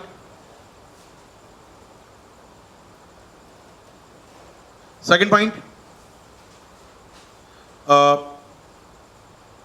याद रखिएगा अब इसमें बागवानी फसलें भी शामिल की गई हैं, खासकर वो बागवानी फसलें। अब तक बागवानी फसलें क्या होती हैं, एक सीजन की बागवानी फसलें होती हैं। जैसे मैं एग्जांपल दूं, मान लीजिए कोई फसल बोई गई, कोई चीज़ बोई गई और सीजन में काट दीजिए, खत्म हो जाएगा, अगले सीजन में नंबर आएगा उसका। कुछ फसलें ऐसी होती हैं साल भर आपको देती रहती हैं चीज़ों को, या सब्जियां होती हैं, कई प्रकार की कई चीज़ें होती हैं जो आपको साल भर मिलता रहता है, परनियल या कई बार 2 साल में एक बार मिलता है। वॉट एवर, ऐसा नहीं कि उसका साइकिल एक बार में खत्म हो गया, वो साल में मिलता रहेगा आपको या 2 साल में एक बार नंबर आएगा उसका। तो ऐसी सब्जियों को भी, ऐसी हॉर्टिकल्चर को भी शामिल कर लिया गया है PMFBY के अंतर्गत। असम में आई मुझे अब तक होता क्या था, मान लीजिए सीजन में आया, एग्जाम्पल मान लीजिए कोई पेड़ दूंगा आपको, जो पेड़ बड़ा हुआ, इस सीजन में फल आया, उस पर आपने तोड़ लिया, अगले दिन फिर फल आएगा, तोड़ेंगे आप, 2-3 साल फल देगा, फिर वो खत्म हो जाएगा पेड़, फिर वो नया पेड़ लगेगा। तो ऐसी फसलें आमतौर पर नहीं कवर होती थी यहाँ पर, क्योंकि एक फसल, एक पेड़ को कवर नहीं कर सकते आप। पेड़ तो 4 साल चलने वाला है, तो फसल नष्ट हो गई, पेड़ भी नष्ट हो गया आपका। अब ये कहते हैं भैया पेड़ तो लगाया 4 साल पहले, साइकिल में नहीं आना चाहिए आपके, लेकिन अब ये क्लेम मिलेगा आपको। तो ऐसी फसलें जिनका कार्यकाल एक क्रॉप साइकिल पूरा ना होता हो, जिनका लाइफ साइकिल एक क्रॉप साइकिल पूरा ना होता, वो भी शामिल की जाएंगी अंडर द FBY। वाले जोड़ लीजिएगा, ऐसी बागवानी फसलें जिनका फसल चक्र, एक फसल चक्र पूरा नहीं होता है, वो भी शामिल होंगी अब इसमें। ऐसी फसलें जिनका फसल चक्र, ऐसी बागवानी फसलें जिनका फसल चक्र, क्रॉप साइकिल 1 साल में पूरा नहीं होता है, तो मल्टीपल टाइम्स दे रही हैं वो, या मोर देन 1 ईयर लग रहा है, उन पर भी लागू होगा PMFBY। नेक्स्ट पॉइंट, वन्य जीव नष्ट करें फसल को अगर, तो भी मिलेगा क्लेम आपको यहाँ पर FBY के तहत। वाइल्ड लाइफ एनिमल डिस्टर्ब करते हैं फसलों को आपकी, तो मिलेगा आपको यहाँ पर बीमा। नेक्स्ट पॉइंट, वाइल्ड एनिमल्स के नष्ट करने पर भी बीमा दिया जाएगा, पहले नहीं था ये लाइन, जोड़ा गया नया पॉइंट इसमें। वन्य जीव नष्ट करते हैं फसलों को, तो मिलेगा बीमा इसमें, ठीक है। और अब लक्ष्य तय किया गया नई योजना में कि हर साल 10% ऐसे लोगों को बीमा करेंगे जिनको बैंक से लोन नहीं मिलता है। तो हर साल 10% संख्या बढ़ाएंगे ऐसे लोगों की जिनको बैंक से लोन नहीं मिलता है, नॉन लोनी फार्मर्स को जोड़ेंगे। हर साल 10% ऐसे किसानों की संख्या बढ़ाई जाएगी जिन्हें बैंक से लोन नहीं मिलता है। तो भाई बात हमारी यहाँ पर। नेक्स्ट हेडिंग, बैंक का मर्जर किया गया, जानते हैं आप 3 बैंकों का, चर्चा पर्याप्त होगी, जानते हैं उस बारे में। विजया बैंक, देना बैंक और बैंक ऑफ बड़ौदा। किसे मर्ज किया गया है? विजय और देना को मर्ज किया गया बैंक ऑफ बड़ौदा में। ठीक बात है, हमको याद रख पाएंगे हम लोग, मुश्किल नहीं होना चाहिए, 4 बार चर्चा रही है। इसके मर्ज होने से बन गया कौन सा बैंक है? इंडिया का second largest PSU, PSB, SBI के बाद सेकंड लार्जेस्ट PSU बन गया। ये सेकंड लार्जेस्ट PSU बन गया है, सरकारी बैंक बन गया है इसके मर्ज होने के बाद।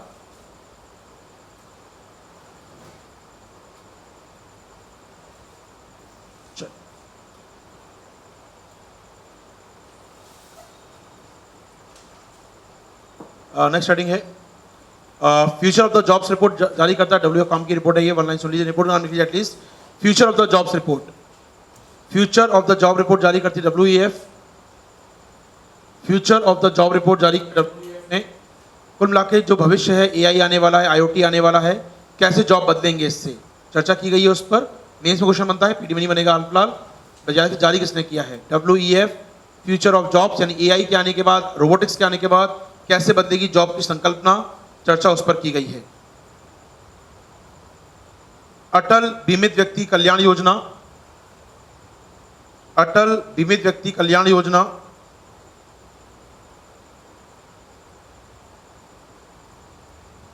अटल बीमित व्यक्ति कल्याण योजना, ये आपके ESI समझते हैं हम लोग, एम्प्लॉय स्टेट इंश्योरेंस कंपनी जो है ESIC, उसका एक नीचे लिखेंगे क्या कहते हैं, राज्य कर्मचारी बीमा निगम, राज्य कर्मचारी बीमा निगम ESIC, employ state insurance company का पहल है।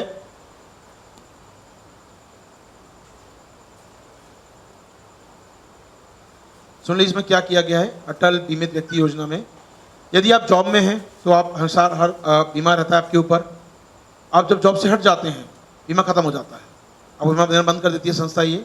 अब यहाँ कहा गया है कि बीमा खत्म नहीं होगा, आप पेमेंट करते रहिए किसी और तरीके से, भले जॉब में नहीं है आप पेमेंट करते रहिए, बीमा बना रहेगा। बीमित व्यक्ति कल्याण योजना, आपका जॉब चला भी गया है चिंता मत कीजिए, आप पेमेंट करते रहिए, बीमा किस्त भरते रहिए अलग से आके हमारे पास। पहले क्या होता था, सैलरी से करता था बीमा और आपका बीमा बाय डिफॉल्ट हो जाता था, लेकिन अब आप अलग से पेमेंट कर दीजिए, बेरोजगार हो गए हैं तो कोई बात नहीं, लेकिन आपका बीमा चलता रहेगा, बीमा खत्म नहीं होगा यानी कि आपका। तो जोड़ लीजिएगा, इसमें बीमित व्यक्ति सीधे नगद की जमा करके भी बीमा प्राप्त कर सकता है। ऑलरेडी इंश्योर्ड पर्सन कोई है, बीमित व्यक्ति सीधे नगद जमा करके भी बीमा प्राप्त कर सकता है, सीधे नगद जमा करके भी बीमा प्राप्त कर सकता है। कितनी न्यूज हो गई दोस्त? 70 देना पड़ेगा। कितनी हो गई है?